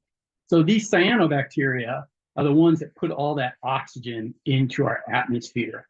And that was really important because large animals like us couldn't exist without lots of oxygen in the atmosphere. There's just not enough energy in the chemistry of down here to get any energy to drive large organisms. So it wasn't until about 2 billion years later that multicellular organisms became abundant. So these guys had to colonize the planet first, create the oxygen that allowed these guys to exist. So the major tool for microbiologists for the first 200 years of microbiology was the microscope, or in this case, we're looking at electron micrographs. The thing about looking at bacteria under the microscope is lots of them pretty much look the same, right? These two things look pretty much the same, right? It's really easy to tell plants from people, right, or grass from these plants. Really kind of difficult to look under a microscope and tell that these are two different organisms. So what biologists have done is relied on, or in recent times anyway, relied on looking at the genes of microorganisms, looking at the DNA and asking which organisms are similar to each other and creating these gene trees, or this is called a phylogenetic tree. And the longer one of these branches is, let's see if I can get longer one of these branches is, the more distantly related two organisms are. So these two bacteria at the ends of these branches here are really distantly related. And this is a similar tree. Get rid of this. Well, anyway, yeah, so looking at the genes of these organisms, we found that actually these two things that look pretty much the same under the microscope occur in two entirely different domains of living organisms, very different things. So these over here on the left are bacteria, and these here in the middle, these belong to a group of organisms called the archaea. And then the eukarya are the organisms that include us and fungi and plants. And then all of these things, let's go to the next slide. All these things over here on the far right, these are all protozoans over here. But what I'd like to point out, and what's interesting, is that this is the genetic distance between animals and fungi. And this is the genetic distance between different groups of bacteria, these really long line lengths. So what this tells us, or what this means, is that we are more closely related to fungi than lots of bacteria are related to each other. Right? So there's lots and lots of genetic diversity over here. And what that genetic diversity means is that they can carry out an enormous number of chemical reactions. These are the best chemists on the planet. Right? And they can do all kinds of things that we have no idea how to do.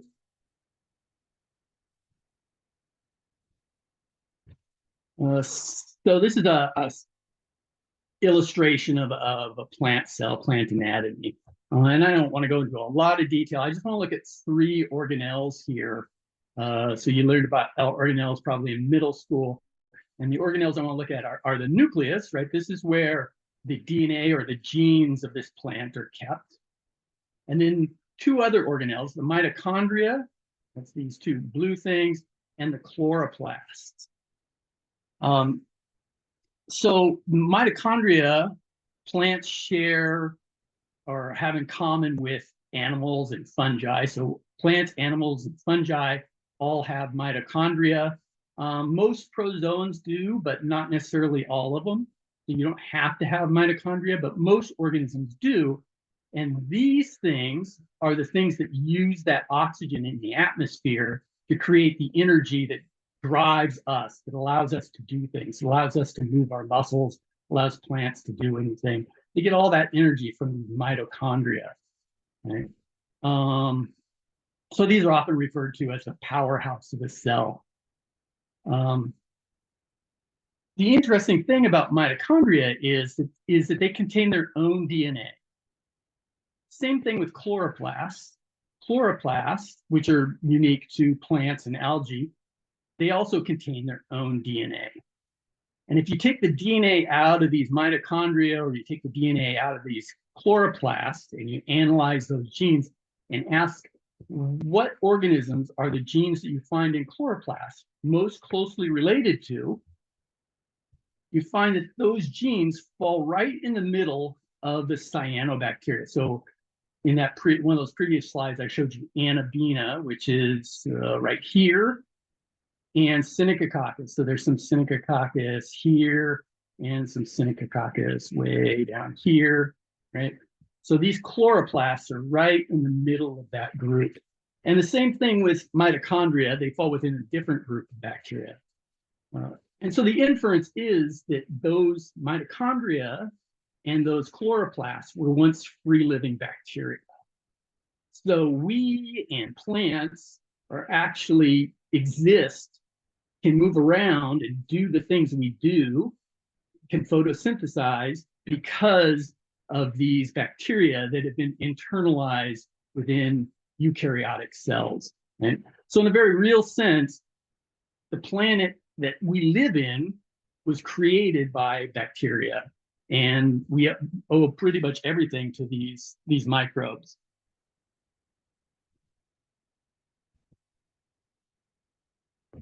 So they created our planet, but they're also essential for maintaining our planet. So this is a carbon cycle, right? So we start with CO2 up here in the atmosphere. Those plants take that CO2 out of the air and fix that carbon. That is, take carbon and convert it into sugar, right? Which is called carbon fixation. And they do that because the chloroplast exists within those cells. So it's really the microbes, the former bacteria inside those cells that are doing this photosynthesis and creating those sugars. Same thing over here in the open ocean, those Synechococcus are taking atmospheric nitrogen, carbon and fixing it into sugars and releasing it into the environment. So 350 to 500 billion tons of carbon is trapped in microbes, which is about equal to what's trapped in plants. About 50% of the oxygen on the planet is created by cyanobacteria, mostly in the oceans. The other 50% is created by terrestrial plants, some aquatic plants, but mostly terrestrial plants. And then for completing this CO2 cycle, the microbes are really important right down here, where they break down dead organic matter and respire it back into the atmosphere, breathe it off as CO2, just like plants breathe out CO2, just like animals, or like you breathe out CO2 and return it to the atmosphere. So completing this cycle is really driven by microbes, either inside plants or as free living organisms.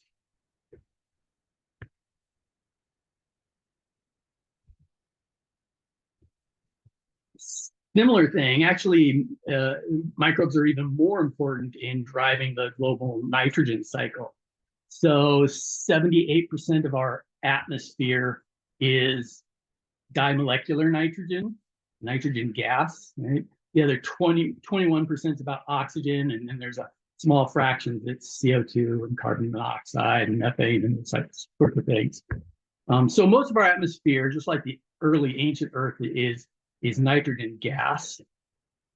And that nitrogen gas gets converted into a usable form, ammonia, that plants can use solely by bacteria. They're the only organisms on planet that can take dimolecular nitrogen and turn it into ammonia, with the exception of us. Right? So about 85% of the 15 billion tons of nitrogen fixed annually is fixed by bacteria. Humans fix some of that nitrogen and apply it as fertilizer. And the only other source of this ammonia is lightning strikes. So a lightning strike will fix several 100 pounds of nitrogen spread over several acres for every strike there is, or it'll do it in the atmosphere and it'll dissolve in the rainwater.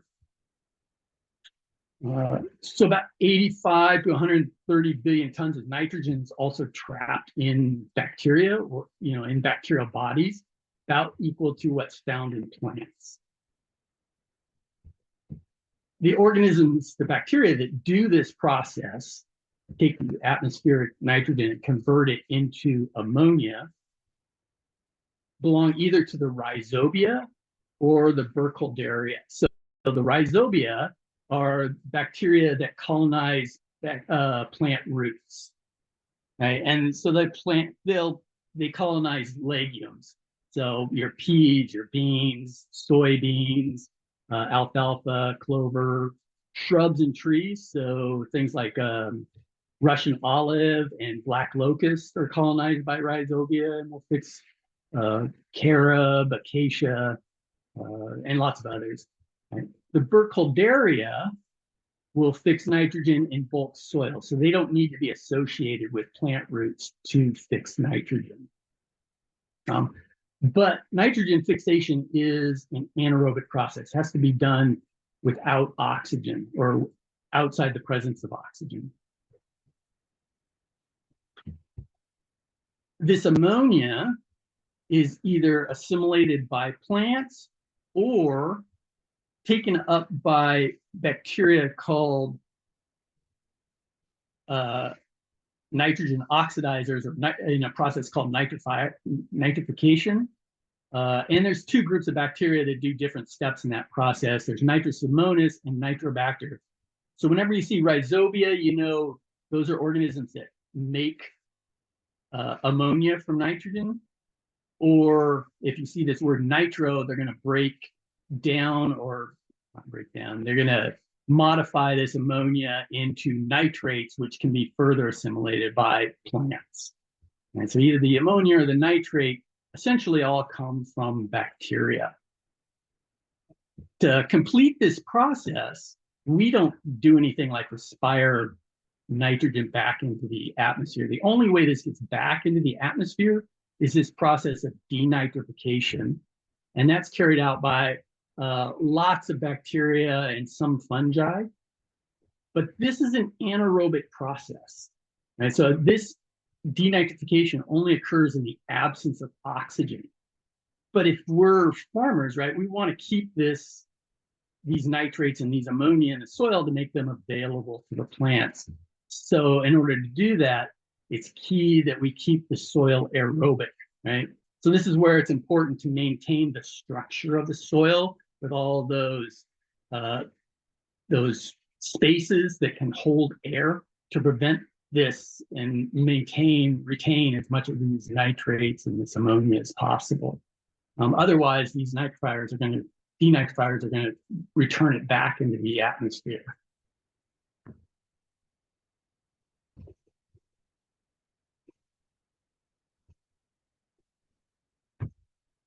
A little bit about soil organic matter. I think this is touched on earlier.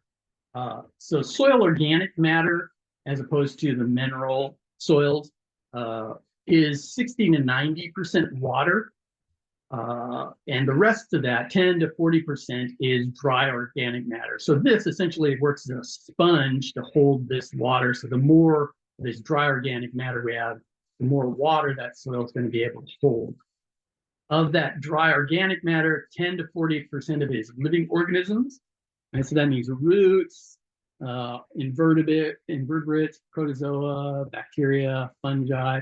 I'm mostly just going to talk about these two. 10 to 40% of it is decaying organismal residue, right? Dead organic matter. They're being broken down by these groups of organisms, these invertebrates, protozoa, bacteria, fungi. And 40 to 60% of it is stable organic matter or humus. And I'll talk a little bit about this and how important fungi are in creating this and bacteria in breaking it down. Just as a little side note, this is the amount of soil organic matter found in various ecosystems. So forests, that soil organic matter ranges from 2.2 to 15.5%. Grasslands, 2.1 to 6.5. Averages around in grasslands, like undisturbed prairie in North Dakota, would be somewhere around 4% or so. And in croplands, it's going to be lower depending on how well somebody's taking care of their soil. Generally, in a tillage system, it's going to be much lower, right? It can be 0.3 up to 4% if you're doing sort of no-till.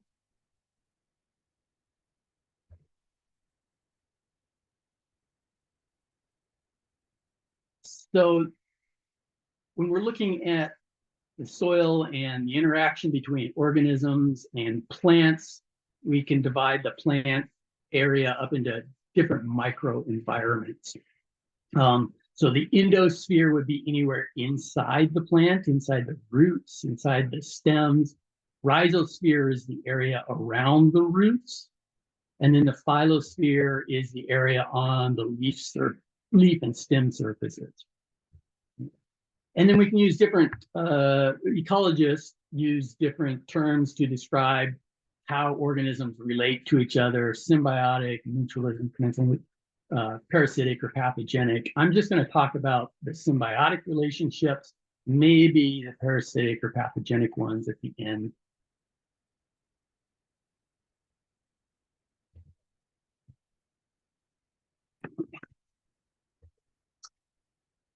So if we're looking at the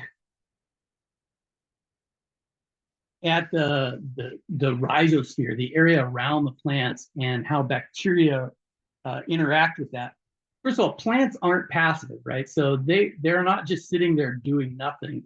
As root hairs grow into the soil, the tip of that root hair is producing a sugary sheet, mucilage, at the tip of it to keep the tip of that root from being abraded by the soil. So it has this really big, sticky, sugary mass at the very tip of the root. And that mass can serve as a food source for bacteria and fungi.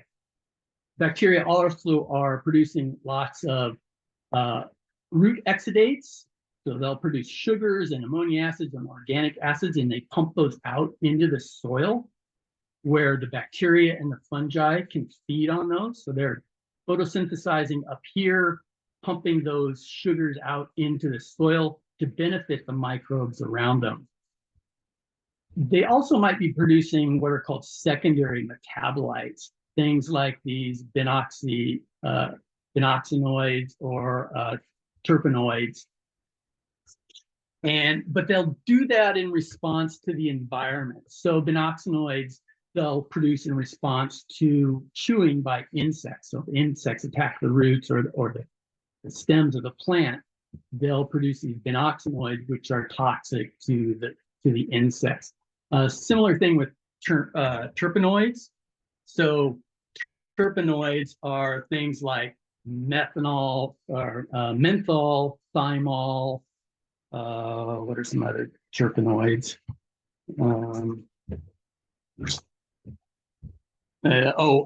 Ursolic acid that poison ivy will produce, right? That causes contact dermatitis. Those are all terpenoids that are meant to defend the plant against being eaten by something else. So that's sort of what's shown here with these molecules. They're sort of destroying these organisms here.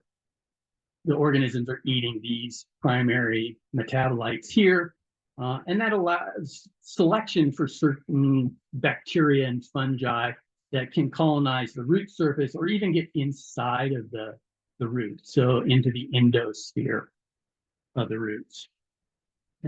They also produce something called flavonoids, which are chemicals that diffuse away from the roots and make a chemical gradient that act as a signal to tell the bacteria and the fungi out here in the bulk soil that there's a plant over here. And these organisms will then migrate up that gradient to the plant. So what kind of organisms do we find around the rhizosphere? So this is one sort of representative study that I chose. There's lots of studies looking at different bacteria associated with different plant and different ecosystems. These are all based on looking at the genes of these organisms. But this was a good one because it was looking at a no-till wheat system and CRP land, and comparing that essentially to a tillage system. And everything to the left here are organisms that are bacteria that have been enriched in either the no-till wheat system or in the CRP land. And so I want to sort of look at the top few bacterial species, or these are genera actually, the top few genera that you find, and what they're doing. So this top one here, Chitinophaga. So what this literally translates into is chitin eating bacteria. Okay? So chitin is the major structural material you find in the exoskeletons of insects and in the cell wall of fungi. Okay? So there's lots and lots of these chitinophagia, because by implication, there must be lots of these microarthropods and fungi that are in that soil around that root system that presumably died, and these bacteria are feeding on that material. Right? Pedobacter, this is a really interesting one, because Pedobacter produces a growth hormone called indole acetic acid that tells a plant, it's a plant hormone that tells a plant to grow. So essentially, this bacteria is telling this plant, hey, this is a really good environment here. You should start growing, grow like mad, right? Because we're going to provide you with all the nutrients you need. Tritiobacteria over here are, well, first of all, so they'll break down. These are also very good at breaking down chitin, as well as collagen and some other large sugary molecules. So they're really good at breaking those down, like the chitinophagia over here. But they're also inhibitory to pathogenic fungi. So these bacteria are providing a degree of immunity for those plants. Here we have Mucilagibacter, right? This is the bacteria that's going to be feeding on that mucilage that's at the tip of those root hairs. And again, we have Chitinophagia, Flavobacterium. Well, I think I'll talk about those in a minute. We'll come back to those. Here we have those Rhizobium, right? Rhizobium, they're fixing nitrogen, and I'll talk about those more in just a second. Here's some mucilage the mucilage, can't talk today. Mucilage bacteria. I'll talk about oxalobacteria in a minute. And Burkholderia, that's the other one. There's Burkholderia up here too. Burkholderia, right? So these are guys that will fix nitrogen just in a soil away from, they don't need to be inside the plant to fix nitrogen. They can do it just in the bulk soil.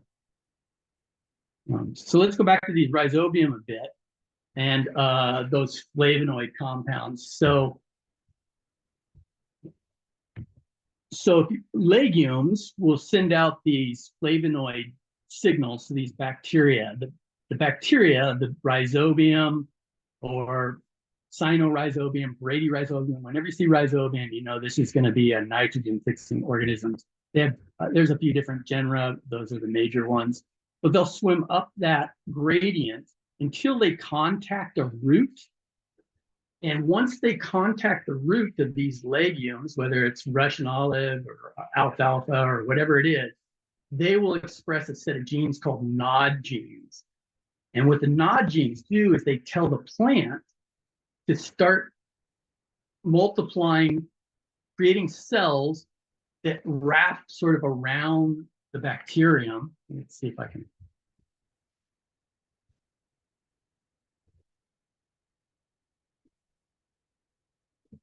So they will start creating a little outgrowth of cells that will be surrounding the bacteria that have contacted the root cell.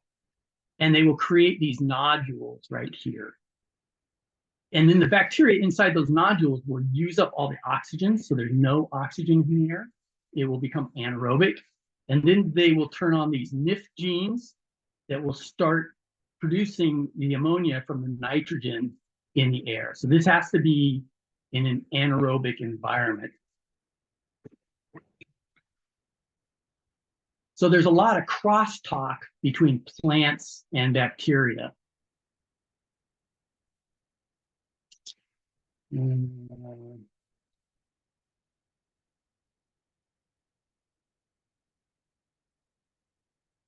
Oh, the other thing I wanted to say about this is that nitrates, so the addition of nitrates to the soil inhibits this process. Okay? So nitrates will inhibit not only this process, but it inhibits the recruitment of lots of different bacteria to these environments. Okay? Which ultimately means that there's going to be less micronutrients available to that plant because these bacteria and the fungi are the ones that are making those micronutrients available to this plant. Which ultimately makes for a more sickly plant, right? So I mentioned that the major component of the dry organic matter in soil organic matter is humus. And humus is composed primarily of two really large molecules molecules, humic acid and fulvic acid. And so this is what fulvic acid looks like, right? You know, you see that really dark, rich soil, and it's primarily due to lots of this humic acid. This brown color this is fulvic acid. So a lot of you, this is the chemical structure of humic acid and fulvic acid.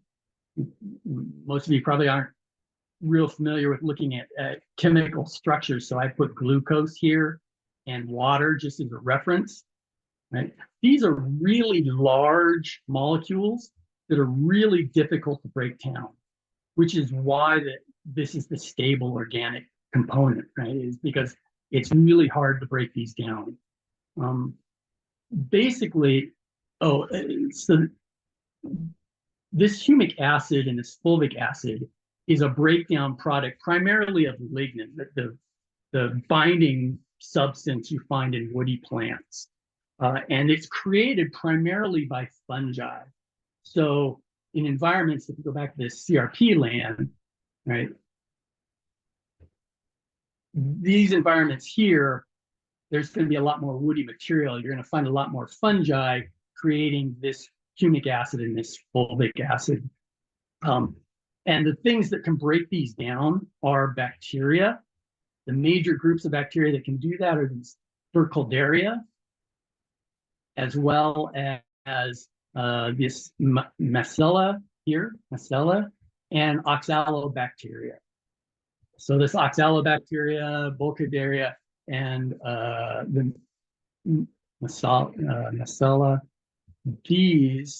these three groups of organisms are really good at breaking down these really recalcitrant molecules and making that carbon making all this carbon available to the rest of the environment, the rest of the ecosystem.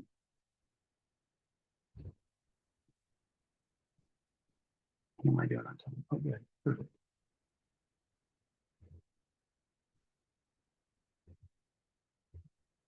So all of these types of bacteria are enriched in environments where they're left undisturbed, right? In this CRP or this no-till.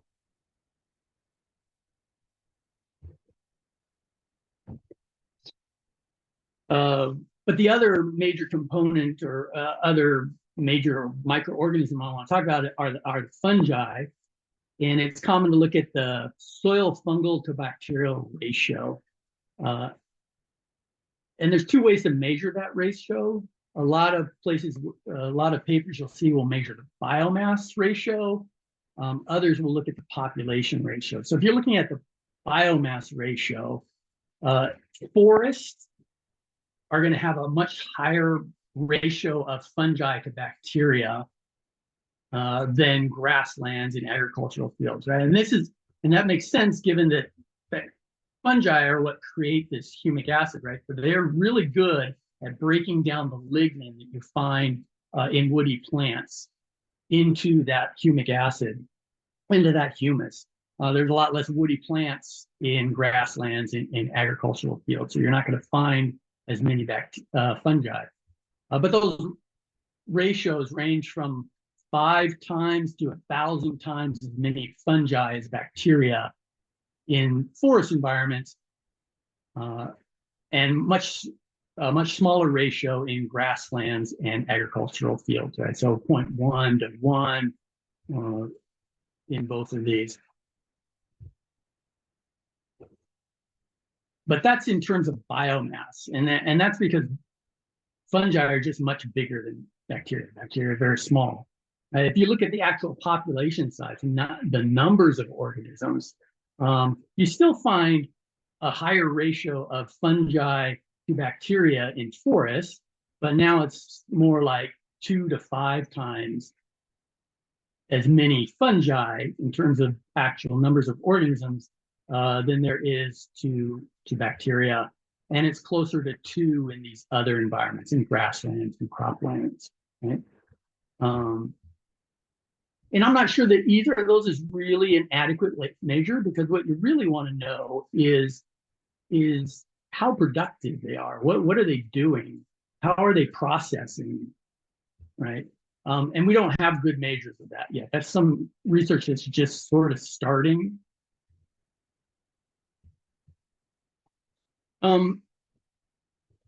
So I think previous speakers have talked about the mycorrhizal fungi, right? So these are the fungi that are associated with the rhizosphere, the rhizomes of the plants. And mycorrhizal fungi have multiple functions, all of which sort of benefit the plant. So this is a lab trial, a greenhouse trial of, I think this is wheatgrass that was inoculated with mycorrhizal fungi and without mycorrhizal fungi. And the difference in growth is pretty obvious, right? A lot more root structure, a lot more above ground material with the mycorrhizal fungi than without. And you can also see that here on the right-hand side between these two plants without mycorrhizal fungi, with mycorrhizal fungi.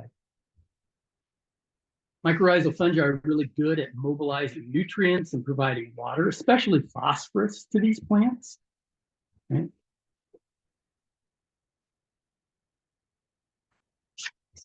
There are also a lot of saprophytic fungi, again, that will break down that lignin, that woody material, into that stable organic matter.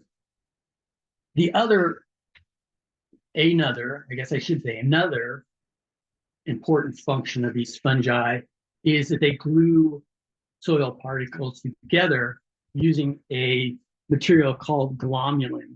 So glomulin is a protein, is a fungal protein. Unlike bacteria, which can also create soil particles or help create soil particles, bacteria do that by creating polysaccharides, these big sugary molecules that are sticky, and allow them to create biofilms and stick the soil particles together. Fungi have this protein called glomalin, which creates soil particles. So here's what purified glomalin looks like.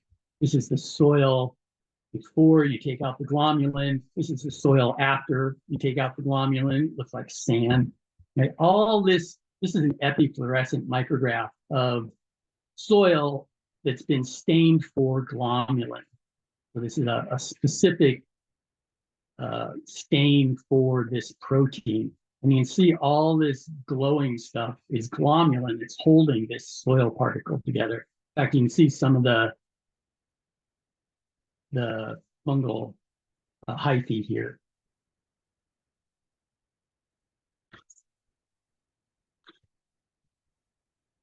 Maybe even more intriguing is the ability of fungi to facilitate the communication between plants over distance. So this is some work that was first started or pioneered by Susan Semrod at University of British Columbia in the 1980s. And so she has a really good TED Talk. If you haven't seen it, I really urge you to go onto TED and watch her talk. But just as a summary, her first experiment, what she did was she went into the forest around UBC and essentially put big bags over, I forget which way it went. I think it was she put the bags over these spruce trees. And then she added radioactive CO2 to those bags. So they were isolated, and the CO2 that they were absorbing to photosynthesize was radioactive. And so she did that for several hours. And then she went to trees near the spruce, these beech trees, and measured the amount of radioactivity in these trees and found that there was radioactivity in these.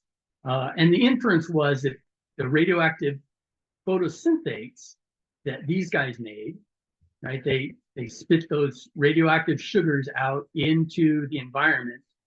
The mycorrhizal fungi picked those up and fed them to trees that were meters and meters away. Okay? So they were passing nutrients from one tree to another. So she's gone on to do some really elegant work showing that not only do they pass nutrients, but they pass signaling molecules between different trees, trees of different species, but especially trees of their own species. So things like aspen, like there'll be a mother aspen that will send signals and send food to the juvenile aspens that have come up from runners around it. So these fungi, these mycorrhizal fungi, are sort of key to allowing plants to communicate between each other underground over many, many meters. So we're all sort of aware that you shouldn't till because it disrupts the mycorrhizal fungi, and it's disrupting the communication between these various plants. So you can imagine a brassica at one end of your garden is being attacked by some sort of insect, right? It's going to send a signal through those mycorrhizal fungi to some brassicas on the other side of your garden, telling it that it's being attacked, right? And those brassicas at the other end of your garden can then be producing those binoxinoids in preparation for an imminent attack by those insects. So they get a heads up that to defend themselves. So it's really important that these mycorrhizal fungi networks not be disturbed, right? So in fact, what I've started doing is adding more woody material to my compost so that I can facilitate the growth of these mycorrhizal fungi throughout my garden. And I think the next talk will be a good introduction about how to create those composts that will facilitate the growth of these fungi. Where are we on time? Yeah, I think that's probably a good place to stop and maybe take any questions.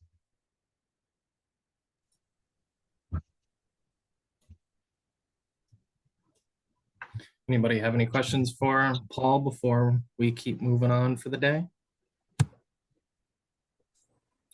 Hello, Eric here.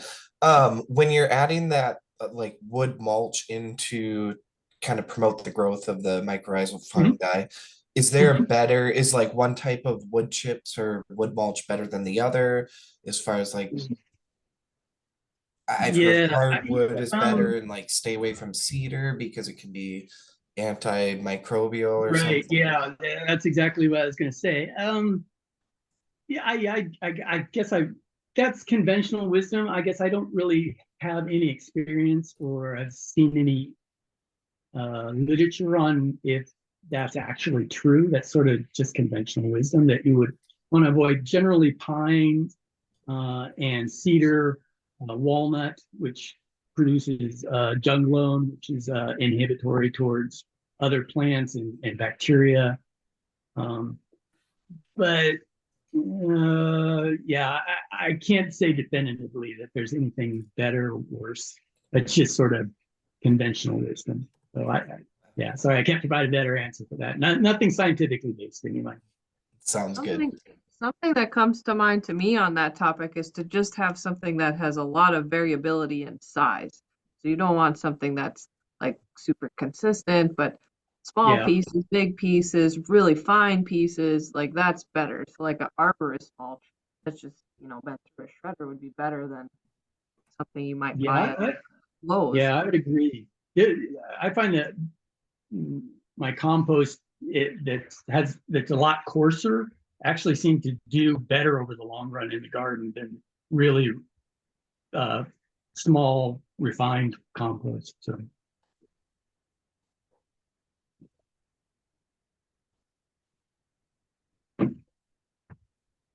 You can kind of see that quite often if you're buying like potting mix from the big box stores and things like that. I found a lot of companies where 50% or more of the material that's inside the bags are wood chips.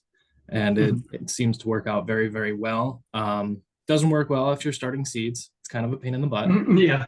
But if you have an established plant that already has its root systems going, it's able to kind of tap into all of those nutrients that are facilitating because of that extra material that's in the soil.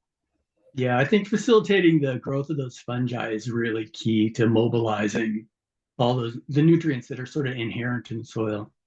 Mm-hmm. And the big part of like adding wood chips with your soil too is you want to make sure that it is a little bit broken down first. You don't want to put like a freshly chipped wood into your soil and mix it in because it's going to tie up a lot of your nitrogen. So that is something to keep in mind. But if you have that little bit of a breakdown, it can help facilitate in a lot of different things. So when you're using fresh wood chips, I recommend just using it as a mulch. And then anything that's breaking down, you can kind of start mixing it in a little bit more. Yep.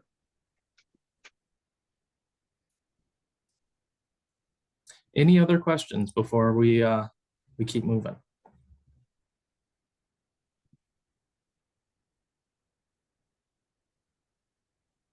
All right, sounds good. I thank you so much, Paul, for taking the time out of your busy schedule and presenting with us today at this workshop. I very much appreciate it. You're welcome.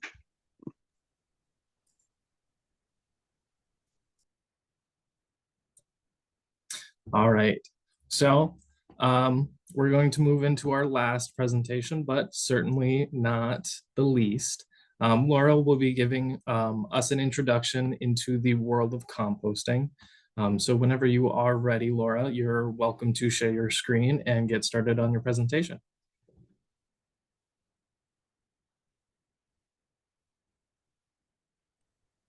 Okay, well, thank you. I'm glad to be here with you all today.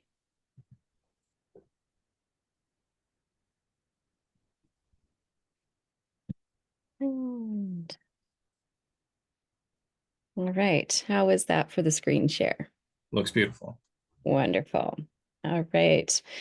Well, hello, everybody. My name is Laura Halverson, and I serve as a garden coordinator at Metagoshi Ministries, where we have a year-round retreat center just outside of Botno, North Dakota in the Turtle Mountains, and also a summer camp. And it's where the summer camp is where I operate a educational garden for all of our participants, where we have a fruit orchard, a vegetable garden, high tunnel composting areas, chicken area and such, so that all of our participants can dig in and learn about where their foods come from and how our actions as humans impact the world around us.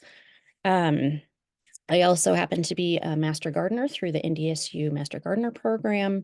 And my fun fact of the day for you all is I'm actually a graduate of Farm Beginnings. Before moving to North Dakota, my husband and I completed the Farm Beginnings program in South Dakota. So I'm excited to get to be here with you all today.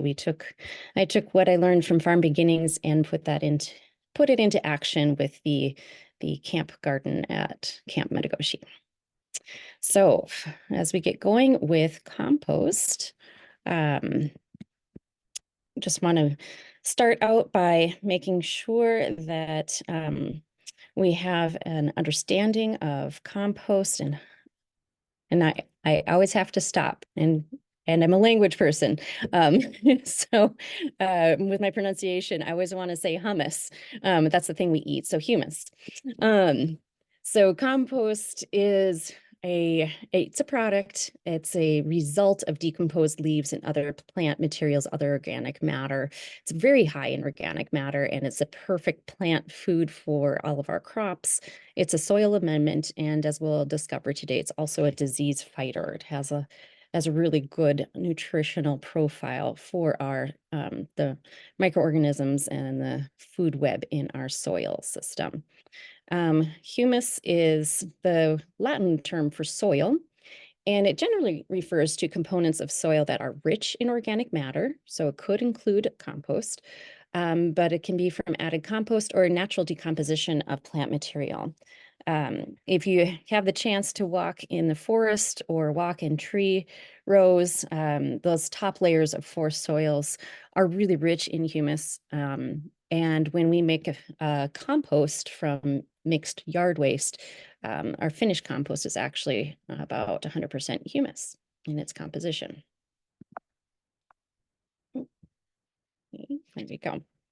And a lot of times people ask me, why are you so passionate about compost? It's a strange thing to be passionate about, perhaps, but I feel that far too much of our compostable waste is winding up in the landfill.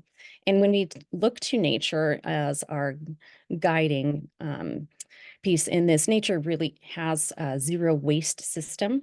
There isn't anything that ever is not reused, recycled within the natural world. And as humans, we need to be actively participating in this zero waste system. I've included a graphic here to illustrate this for us today. And we see, and I'm just going to move my little viewer there so I can see that better. So this is from the United States EPA. And we'll see in the year 2018, for example, as we look at yard trimmings, food, wood, those sorts of things that are easily compostable, we have a way too high a percentage of our landfill waste is going in as things that we could put back into nature through this through the action of composting. And if we look at the amount in tons, it's really frightening to me. 63 million tons of food goes into a landfill, and yard trimmings alone are also 35 million tons of waste that could be composted instead of being thrown out into our landfills. And it's a kind of an alarming trend to me when you go back to previous EPA reports prior to this. We'll see that our rates of food and yard trimming waste are actually increasing instead of decreasing. So it'd be nice to turn the tide on this statistic. So besides participating in that natural process of returning organic matter back into soil in nature, there are a lot of benefits for our gardens and small farm production as well when we utilize compost. So when we incorporate compost into our soil, we are going to improve the soil texture. It's going to improve, which improves the drainage of the soil, also increases the fertility and the ability for roots to anchor. Soil that contains compost has a higher nutrient holding capacity, so we are providing a lot more nutrients to our plants with having compost in there. And there are a lot of micronutrients within compost that you aren't going to find within your typical fertilizer. So if you look towards the bottom of the slide, it says here, if you were to analyze compost, it averages as a fertilizer about a 2:1 with nitrogen, phosphorus, and potassium. And that's great that we have those three big fertilizer components in. But when we look at compost versus a commercial fertilizer is pretty much only ever going to provide you with that NPK. It's not going to give you the micronutrients, whereas compost is going to have a lot of micronutrients in it that you just can't purchase. So you can't easily purchase for integrating into your soil. So your calcium and other a lot of micronutrients that would take too long to name here. So compost is improving your soil's food web by providing those nutrients. It's providing extra opportunities for moisture to gather in a helpful way without flooding your soils. And also it's providing a lot of microscopic life forms, which I'm sure as you've delved into the fun world of soils, you've learned some about the amazing microscopic life forms that are supported in our soil, which support that food web for our plants as well. Because of these things, compost is also enhancing your plant's resistance to pests and diseases and weather extremes. So as far as weather extremes, you're looking at that. You've got the really good texture and drainage, so the roots are anchored well, so your plants are more protected from high winds or drought type of conditions or high heat. Also, the really amazing thing about compost is it contains anti-pathogenic microbes, and those microbes are going to aid in disease suppression for your plants. It makes your plants healthier, stronger, and more able to combat any diseases that are trying to take hold. Okay, a lot of people will ask me, okay, great, I understand why compost is beneficial, but how should I even get started? And I'm going to let you know that there are a lot of right ways to compost, and you want to pick what's going to work best for you and what your goals are for the compost. So some things to consider would be your site, the materials that you have available, the time frame that you have to work with it and that you want for having it complete. So how much labor do you plan to invest in the process, and the appearance of the compost that you desire. And I just have a few samples here, and we're going to delve in and actually look at, I think, about 9 of the most common used composting systems shortly here. For number one consideration that you might want to start out with is thinking about, where are you going to place this? What site is going to work best for you? Are you looking for convenience? And with convenience, is it because you want it close to or even in your garden, so that when you have your final product of compost, so you don't have far to move it? Or are you looking to manage kitchen scraps, so you want it close to or in your kitchen, so you don't have to be tromping out long ways to your fields or garden? Or do you want it out of sight so that you don't have to worry about it frequently? Another thing, so here we have images for you of a countertop kitchen compost pail for collecting your scraps, but also a slow pile it's on the edge of a tree row there, and you're not having to worry about it. And we also have an image of a compost trench, which is directly in the garden. Once you've determined what site you are wanting to use, it's time to consider what materials you have on hand or need to acquire. And when we're talking about building compost, we want to make sure that we're working with a good ratio. And the general ratio to consider is approximately 25% of your materials should be what we call green or nitrogen providing materials, and about 75% of your materials should be in the brown category, which is providing carbon. And within green, we have the kind of the obvious things of vegetable scraps and fruit peels and rinds with a minimal amount of citrus. Citrus can, you don't want a lot of that to build up. So if you're frequently juicing oranges or grapefruit for fruit juices, you can certainly use some of those citrus peels, but you don't want to put an overwhelming amount of them in. But some things that people don't necessarily always consider are coffee grounds are a huge benefit for compost. House plants, when you're trimming off your house plants, as long as you don't have any diseases on those house plants, spent flowers, manure from herbivore animals, and I'll actually have a slide later on where we look at integrating manure into compost systems, plant prunings from your yard, garden, crops, and fresh grass. Those would be your green or nitrogen-based items. There are more, of course, that you can integrate. Those just happen to be a lot of the most commonly available ones for people. When we're looking at brown or carbon, this is where you have to stockpile a lot more. We're looking at things like dried leaves, aged hay and straw, newspaper shredded, chipped wood, dried grass, shredded paper, wood, coffee filters, sawdust, tea bags, all of these sorts of things, and dryer lint too, which I didn't make this list, forgot to add that in. On these, we want to make sure that if you are using paper, that it is not the shiny, glossy, newspaper insert kind of paper. And if you are using paper, that's not an overwhelming amount of that bleached office paper, because that can bring in some chemicals into your compost that you maybe don't want to have in there. Also, when we're looking at sawdust and wood and such, you want to make sure it's from clean wood. You don't want to be using treated wood that would have chemicals in it as well. Of course, we have to consider what not to compost. I put on here meat, dairy, and oils.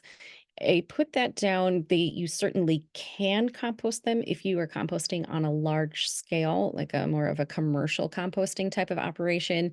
That's meant more for your home composting or small operation compost system, where meat, dairy, and oils can overwhelm the system and introduce harmful, they introduce bacteria, and also they can draw in some wild animals that you might not want to have around your small farm or home. But if you are looking at starting a really large compost operation, you certainly can incorporate meat, dairy, and oils. We want to steer away from any pet or pig manure. The pet manure in any type of compost, it has a lot of pathogens in it that are transferable from pet to human, except for pets such as rabbits. Rabbits have actually wonderful manure to incorporate into our compost.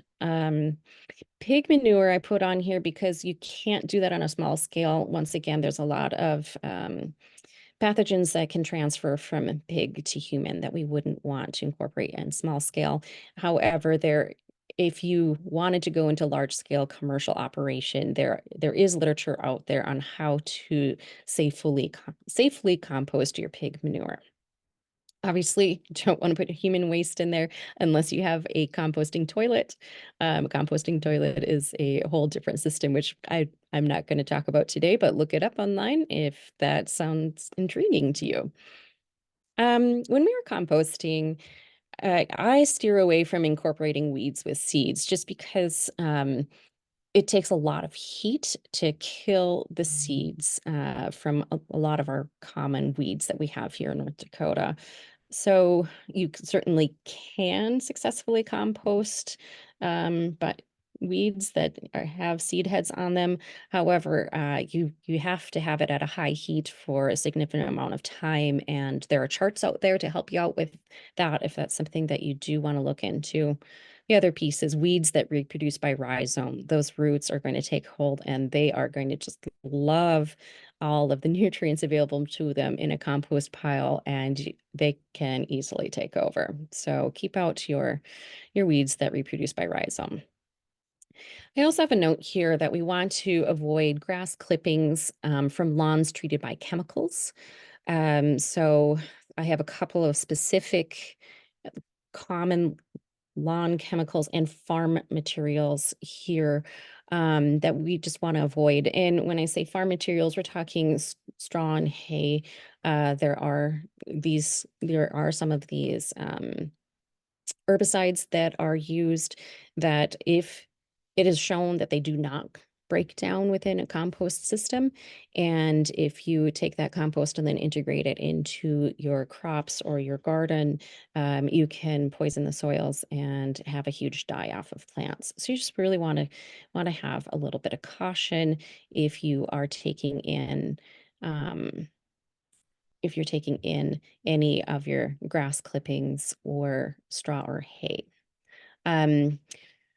A general rule of thumb is you can use grass clippings that have been treated as long as you've had, I believe, if it's been treated and then you have mown the lawn 3 times since the treatment, then everything beyond that should be completely new growth and would be safe to use.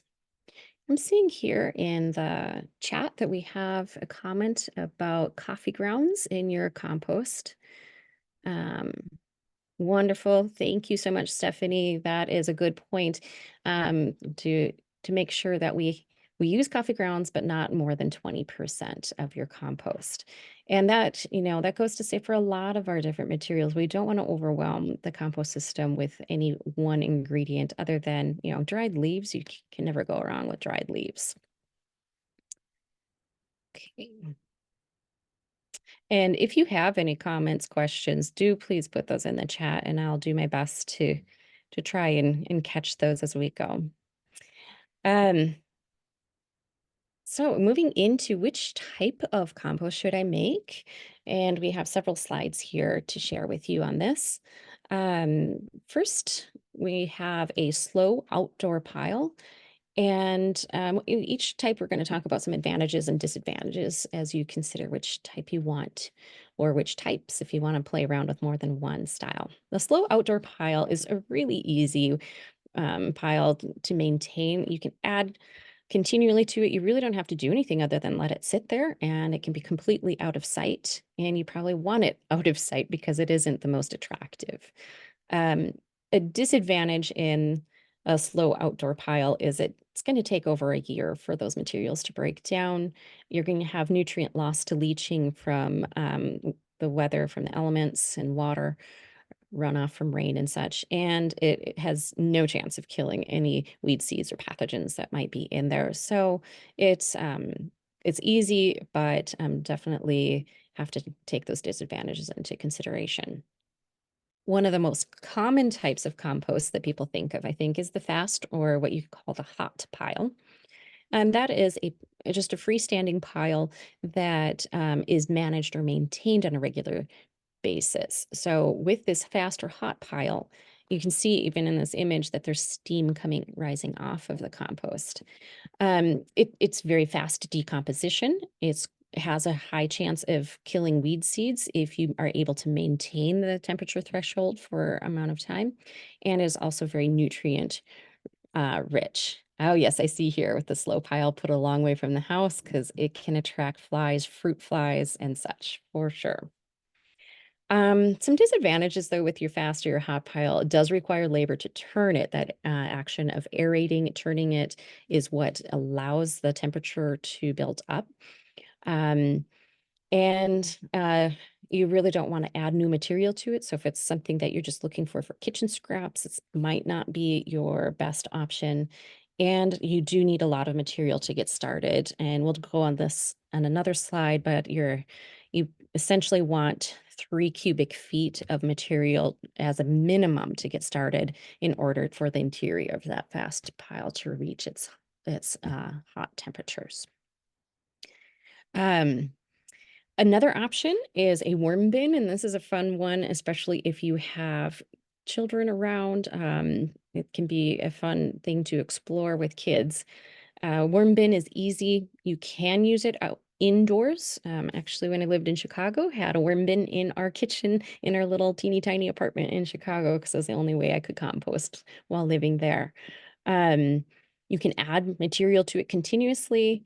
And worm castings have some of the highest nutrient level out there as far as a compost nutrient level.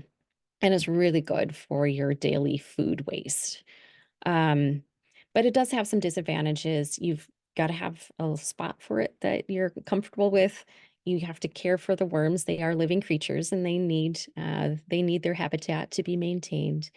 It is more challenging to harvest your finished compost because you have to separate the worms from it. And there's ways to do that, but it takes a little bit of effort and time. And it can be really attractive for fruit flies. In fact, I've had worm bins outdoors in the summer at camp for kids to experience. And then one year attempted to bring it indoors after the summer camp closed down. And we had quite the infestation of fruit flies for a while in our house.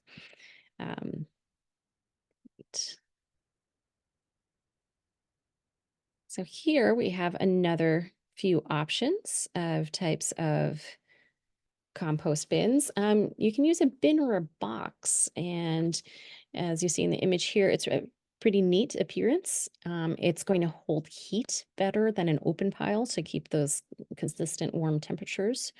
It can help deter animals. And if you turn it, it can be ready pretty fast, pretty quickly.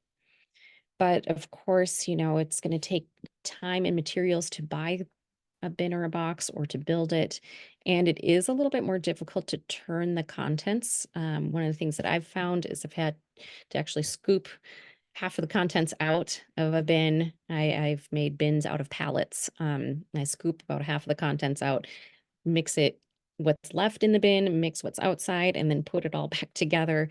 So it does take that time and effort. Although you can set up a system like you see here where you can add materials to one system and then just let it sit and wait for it to harvest. And as it's sitting, then you start the new bin and you kind of cycle back around through these. So you can manage a system like this without having to turn or aerate the materials. But then it does, of course, take a while for those things to break down. Another option is a compost tumbler, as you can see here. And a compost tumbler is pretty handy if you've got a small space or neighbors that would be really concerned with a compost system in a yard. It's self-contained, it's not messy. You can produce a finished product rather quickly, and it's a lot easier to aerate it. Aerating by turning, a lot easier to do that because you've got the little handle there. And you also don't lose any of your nutrients to leaching when it rains or when snow melts. However, there are some significant disadvantages to consider with the tumblers is that the upfront cost of purchasing one. Also, you can only produce a very small volume based on whatever size of tumbler you have. And with the tumblers, you get your best product and best time frame on it when you add your materials all at once. If you're continuously adding to it, it's takes quite a while for everything to actually turn into your finished compost. Kids do love these though, so if you are planning on working with youth or children, tumblers can be a fun addition to your compost area. Another type, and this is one that's directly in your garden, is called a pit or a hole compost. This one's kind of quick and easy because once you've got it established, there's no maintenance. Basically, you dig a hole, you throw your compost materials in, you cover back up with some topsoil, and you let it sit. And then a year later, you plant in that zone, and the roots are going to reach down and grab those nutrients from the compost. A disadvantage, of course, is you got to dig the hole for that, and you can only use a small amount of organic material at a time unless you're doing this on a large scale, with a backhoe, digging up huge swaths and composting on a larger scale there. But that is an interesting way to compost directly in their area of crop production. Another way that you can the rest of these are all also ways that you can compost directly where you're hoping to plant or already are planting. Something called sheet compost, you can see here, is going to handle a large amount of organic materials at one time. You don't need any containers, and you can improve a whole large area of soil. And basically involves laying compostable materials out over your area that you plan on planting in the future, and then you till those materials into the soil. You have to make sure that your materials are already somewhat broken down. So maybe you're using a wood chipper to shred straw and leaves and things like that. And it is, of course, effort and equipment to till those materials into the soil. It requires time to decompose before you really want to plant that area. Otherwise, and this is something we'll talk about again later on, I believe. But if you are trying to grow crops in soil where you have organic matter breaking down from composting in that area, the nitrogen actually gets locked up and is not available to your plants that are trying to grow. So so you have to plan that ahead of time. And also, some people might be considering farming or gardening with the no-till method. Obviously, the sheet composting would not be for you then. If you are looking at no-till for your farming or gardening, lasagna compost is an amazing route to go. And lasagna compost, you can see here, there's different layers of materials to the process. And I've used this with varying degrees of success, from incredibly amazing results to ho-hum results, depending on how I manage the lasagna compost. But basically what you're doing is building a deep layer of healthy soil on top of inhospitable areas. It's pretty easy to do, and you can actually, if you have your top layer of that lasagna compost be already finished compost or a garden soil that you've brought in from another area, you can actually, in the first year, plant shallow rooted items on top. Lasagna compost also blocks weed growth, which is a beautiful benefit of it. With lasagna compost, you're all in from the start, so you can't add materials once you've started with an area. It does require a lot of material up front and some time to set it up. And in your first season, you can't plant deep-rooted plants in that. But your second season, put some carrots in, and wow, you'd be amazed to see what comes out of that. And another one that's directly in your crop area, whether it's garden or fields, is what's called green manure or cover crop. And a cover crop is essentially planting some plants that are beneficial to the soil that you then integrate into the soil. For example, I use Austrian field peas really frequently and oat grass and things like that. And if the peas return nitrogen back to the soil, and the oat grass provides weed blockage and also adds biomass into the soil. So you're quickly adding nutrients into soil.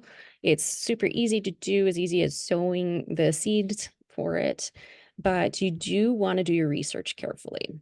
So make sure that you are selecting cover crops that are correct for your area, the type of soil you already have, and what is it of your soil that you're trying to improve. Make sure that you're selecting plants that are going to help you maintain those goals or achieve those goals. Also, a consideration is you need to manage the cover crop once it's grown. You have to know when to cut it or harvest it and how to do so, and how to integrate things into the soil to make sure that it's a benefit to you, and that you're not actually creating an invasive crop in your garden or fields.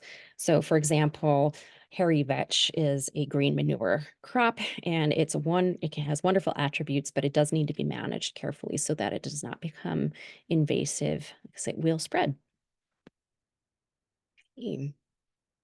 So here, those are types. We're also going to, as I mentioned earlier, talk a little bit about composting livestock manure.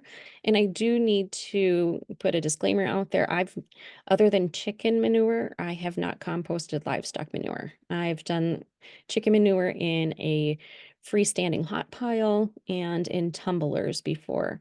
But I haven't managed any other livestock manure. So the information that I'm providing here today isn't from my own experience. I've taken this from NDSU, from the mass. They have a wonderful sheet called Composting with Manure, and actually, which you can access that online, and you can also access it through your extension office. There are a lot of benefits for using livestock manure. So if you already have livestock within your operation, or you're planning to integrate livestock into your operation, do consider composting the manure. Some of the benefits include it's going to reduce the odor and the bulk from the manure. It's going to kill some pathogens and some weed seeds, because we know as the livestock browse, they're going to ingest some weed seeds. And if you do compost livestock manure, you're going to be to do it correctly, you're going to have to follow the recommendations and have the high heat, and that high heat will kill the pathogens and weed seeds, as long as you are very careful to manage this properly. I can't say that enough with manure. You want to manage it well. But if you compost your livestock manure, it's a lot easier and to apply it to your soil, to your fields or garden. And you're also going to have more even application rate than fresh manure. Fresh manure is bulky, it's heavy, and clumps together. So it's a little bit more challenging to apply to your soils. Livestock manure is going to have higher levels of potassium, phosphorus, and other nutrients as opposed to other fertilizers. So you can really boost that fertility of your soil. Use it and it's free. It's there for the taking. You can use it as fertilizer, finished composted manure. You can even use as bedding according to the source. And also it could be a way to add to your income from your operation, because finished livestock manure can actually be produced for sale. I don't know the ins and outs of making sure that it's a saleable product. So you'd need to do your research on that. But if you do produce livestock manure compost, it's a lot less expensive to transport than fresh manure. So you're going to get, it also has a higher market value. So you're going to get a lot more out of that resource than if you were transporting and selling fresh manure. There are a few drawbacks. It has that lower nitrogen level than using fresh manure. And it also needs a lot more care than other composts. You really want to make sure you know what you're doing and that you're monitoring the process well, to make sure that you are killing the pathogens and the weed seeds that would be present in their manure. And once again, do check out if this is of interest to you. Do look up the NDSU sheet titled Composting with Manure.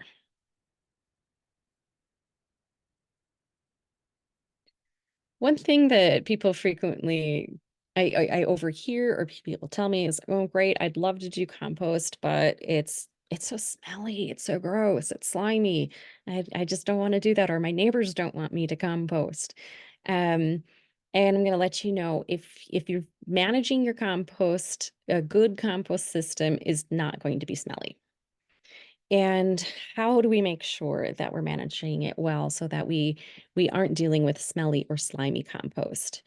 Basically, the reason a compost pile is going to get slimy or smelly is it's turned from an aerobic environment into an anaerobic environment. So aerobic means that there's airflow, there's enough oxygen to feed the helpful organisms. There's the right levels of oxygen and water content in the pile or in your compost zone for our beneficial organisms to do their job of decomposition and breaking down the material. And when they don't have the right moisture level and when they don't have access to oxygen, that's when it converts into an anaerobic environment. And an anaerobic environment is going to welcome the types of organisms, whether it's microorganisms, bacteria, and such, and molds. And those organisms create the smelly, slimy compost. So, okay, great. I know I don't want an anaerobic environment. I want an aerobic environment for my compost. How do I provide that? Step number one is at the start. And while you're maintaining your compost, you want that good proportion of green and brown materials. You want those green and brown materials to interact and break down at that nice proportion. We're not going to add meats, oils, or dairy to a small scale compost system because those are going more likely to turn things smelly. But if you're on large scale, you can add those meats, oils, and dairy. Very, very important is the moisture content of a well-maintained compost system. The materials need to be moist, like a comfortably damp sort of feel, but not soggy, not wet. If they're soggy or they're wet, our little microorganisms that are beneficial ones are drowning. So we don't want it to get soggy or overly wet. One way that we help introduce oxygen and help distribute the moisture throughout a compost system is by mixing and turning materials. So if you mix and turn your materials on a regular basis, it's going to introduce that oxygen, it's going to distribute the moisture levels around in your compost. It's going to prevent materials from clumping together. Your green materials have a tendency to clump. You want them mixed in with those brown materials. Think of it like when you're making a cake. You've got your wet materials, you got your dry materials, and when you integrate them, you don't want all those dry materials clumping. You want it to make a nice even mix. Same thing with your compost pile. And if you are using a compost system where you're adding things to a pile adding things to your compost system once it's established, you want to bury the new additions, not like this image that I have here where the new scraps are just dropped on top. You bury the new additions to the pile, cover them up with that nice mixture of your brown and green materials, and that will also help deter are unwelcome organisms.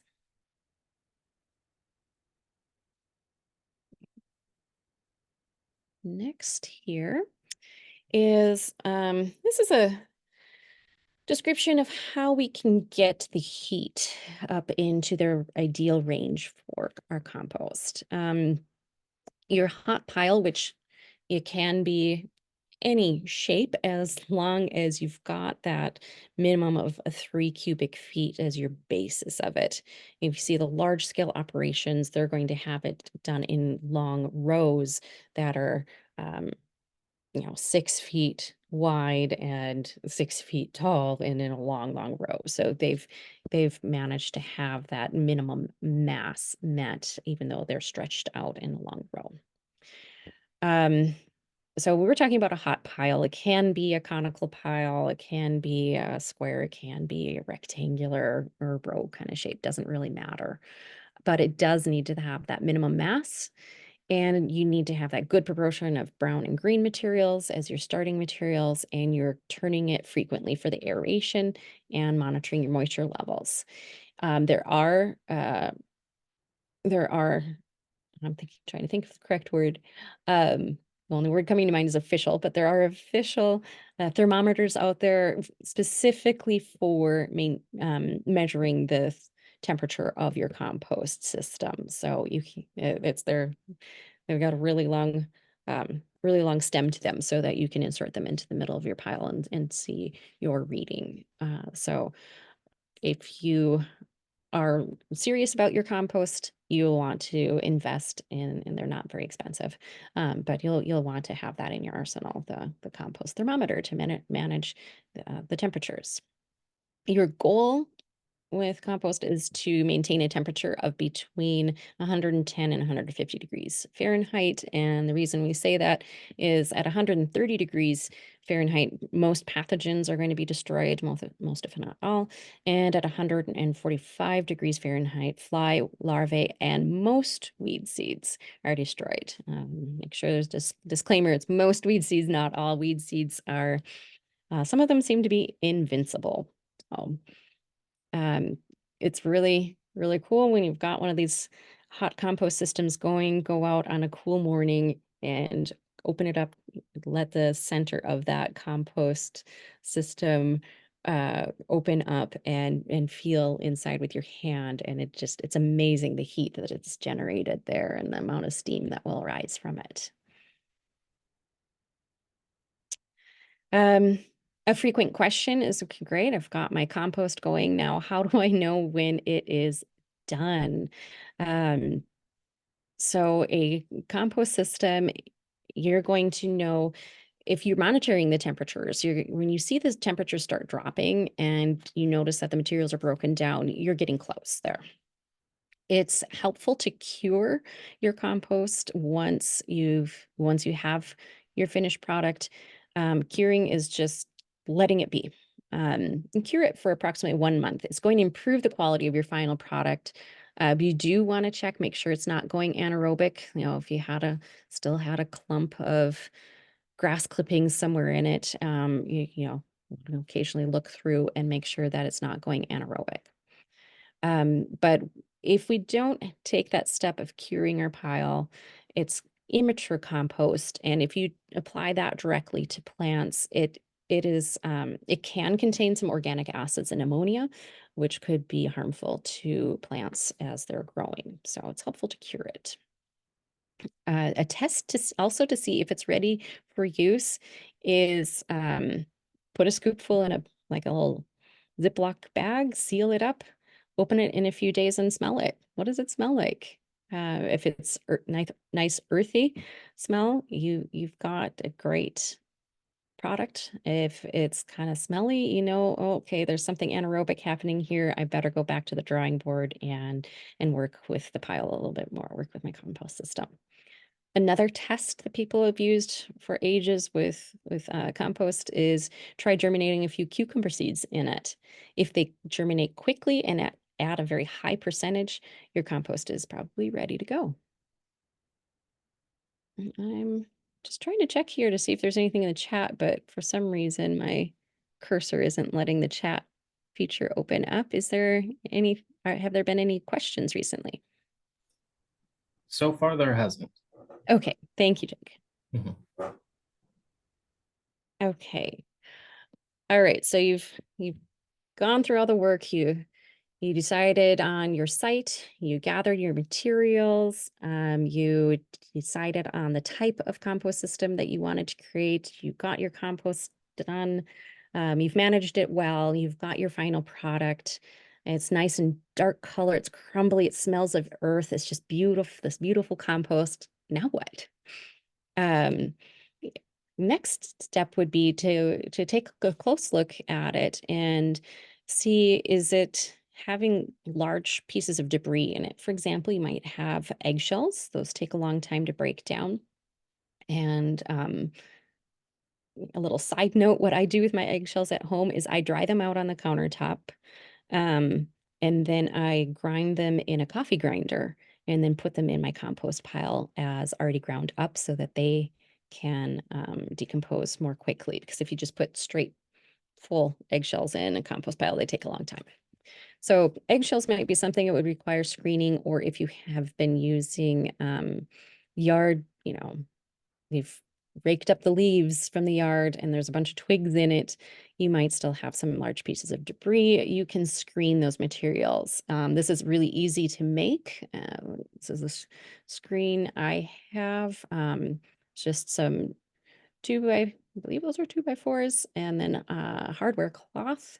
And I do now actually have some little handles like you would find on like a window. It's got just some little handles on the side, so two people can take it and sift it back and forth over a wheelbarrow to remove the large pieces of debris. Those large pieces of debris, as long as they're organic material, I put them right back into a new compost system to give them a longer chance to break down. Some times that you can use your compost would be in fall after the first frost. You can spread it over garden beds or in your fields. Work it gently into the earth if at all possible to allow it to start integrating with the soil so that it's not washed away by any spring melting events or really hard spring rains. Another thing you can do, you can add up to an inch on top of your soil in the spring shortly before planting. You can leave it on the surface or you can integrate it depending on if you're using tilling or not. You can also use compost as a mulch or a side dressing where you put it down the row of your crops or around your plants throughout the growing season. You can use it indoors if you've got a compost. For example, let's say you've got a worm compost bin in your house and that compost doesn't have any bugs in it. You could use that on your potted plants as a fertilizer in your houseplants. I wouldn't recommend bringing outdoor compost in for your houseplants just because you never know what kind of little organisms and bugs you might be bringing into your houseplants. If you're going to be trying to establish a lawn, it's a great product to use, spread over your area before you seed the new lawn to provide a lot of nutrients for that young grass to grow. And another way you can use compost, and I have an image here, we could do an entire session just on how to make compost tea. So I won't go into the details here. I'll just let you know that this is something you can do with your compost. You basically ferment it in a bucket with some water and strain it. And then that liquid is an incredibly powerful liquid fertilizer. It can be used for deterring certain plant pathogens and also certain insects that are harmful. So check it out if that's something that's of interest to you. Okay. So before I wrap up, just want to say that I've played around with a lot of these different composting systems, and each one really does have its benefits and its disadvantages, and play around with them, experiment, see what works well for you, for what your goals are. And compost is very forgiving. So if you mess up, you can usually fix it. So I do recommend that you go make what is known as gardener's gold or compost. By doing so, you're participating in that zero waste system. You're keeping kitchen, lawn, garden, and farm waste out of the landfill. You're improving your soil structure. You're improving fertility for your plants. You're participating in that zero waste system. You're preventing diseases and also harmful pest invasions. You're saving money by not buying fertilizers and herbicides, things like that. You can grow more bountiful blooms and harvest healthier and more abundant crops.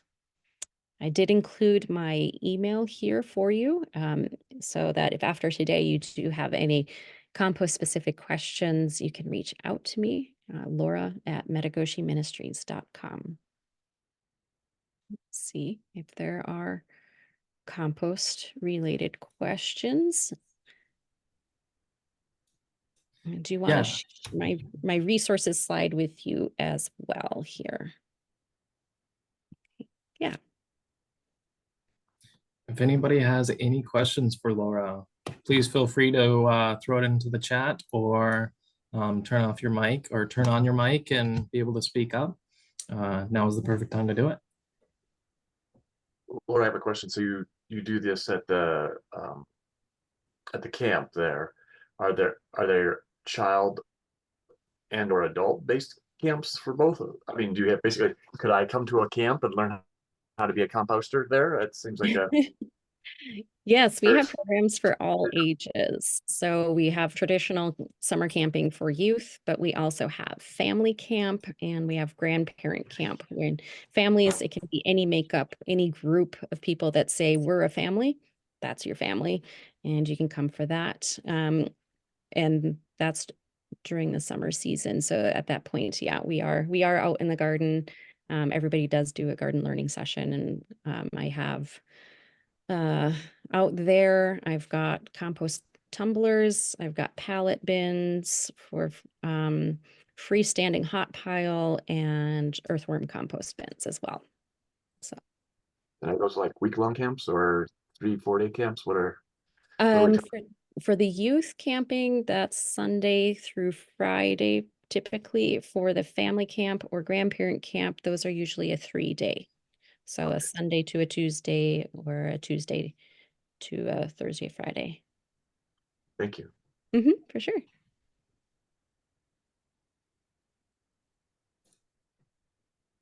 I'm gonna hold up a couple of the, oh, there we go. Couple of the books that I've got that have been really beneficial for me with my composting adventures. I don't have the Worms Eat My Garbage right now. I've loaned that out to a friend and haven't seen it back yet. This one has been very beneficial. And this one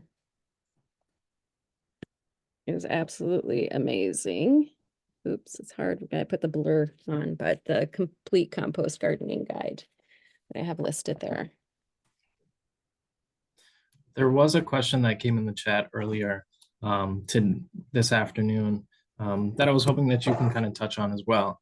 So the question was, do you have anything to say about a fungally dominated based compost? From most traditional understanding, you don't turn these types of compost because you want to facilitate that the fungi within it. But that's exactly the opposite of what all the research and extension and what they all promote. So I was just hoping that you could touch on that for a minute. That's an interesting question. I've never actually tried a fungal based compost system. And I'm assuming, we're talking about like mycorrhizae and such. Fascinating. I guess I could add some context to it. This is a rancher out in Colorado that's pretty water restricted up in the high plains up there, and they use this method that I've heard about it, but I haven't seen literature, and I was kind of curious, especially maybe Menoken Farm, if they had looked into this, but all of the extension field days I've gone to, talk about turning the piles 3 or 4 times. And in this system, you don't do that. So very curious about learning more, and hopefully we get some research on it soon. Yeah, that would be really interesting. And I think, I mean, absolutely, if you have a fungal system, you don't want to destroy that web that they've created. And so you wouldn't turn it. And I mean, a slow pile, as I call it, is a pile that you never turn. So I don't see why you couldn't, but you'd have to make sure, you'd have to know what you were doing as far as what materials are you using for it. And if they're using it for livestock manure, I'd be really curious. And Yeah. But So go ahead. Sorry. Oh no, you're okay. We do have quite a bit of static compost that we make at Menoken Farm, for the reason of mycorrhizal fungi, and we do use cattle manure. I think the big thing is you kind of David Johnson and well, they're called Johnson Sioux bioreactors. That's who we've learned all of this information from. They're excellent people. We've had them at Menoken Farm before, but it's been a while. But they've been studying static compost and mycorrhizal fungi in the compost. I don't know if it's necessarily fungal dominated, but it's definitely a lot closer to that 1-to-1 ratio. We've had a lot of good luck with it. It definitely, you got to watch the temperature. You have to. I mean, if you're gonna do static compost, you really have to have the thermometer and make sure you know what your temperatures are and the ratio of ingredients you're putting in. But we've done it a little bit. Our urban conservationist and Jay Fear know much more of the scientific part of the static compost than I do, but we have played around with it a little bit. Could you put the name of that, you said Johnson, in the chat? Yes, let me. They're called Johnson Sioux bioreactors. I'll type it in there. It's a pretty cool system. It allows there's a few different iterations, but basically you have this giant cylinder that has air pipes in it. So the theory is you can only go into a compost pile 1.5 feet before it can't breathe anymore. So you put these pipes strategically within this pile to allow the airflow throughout the entire thing. So you don't have to turn it, you don't have to mess around with it. You fill it up, you leave it, you come back a year to 2 years later, and it works. But it's still it's a fairly new concept. There's not a lot of research behind it, but a lot of people are starting to use them. So we're starting to get to know a little bit more about it. It's very fascinating. That's the reason on our vermicompost pad that we run the drainage tile through it. It's specifically for aeration to keep that square foot, so you have the ability for air to travel through every square foot.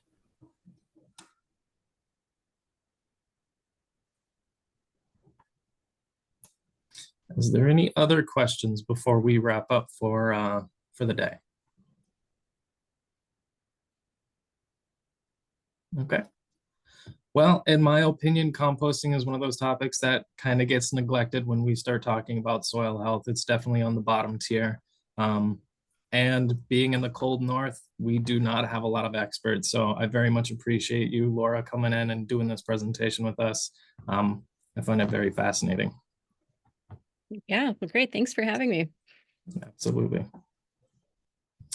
Well, before I let you all go, I just wanted to let you know I will be sending out the video recording of today's session as soon as I get it posted.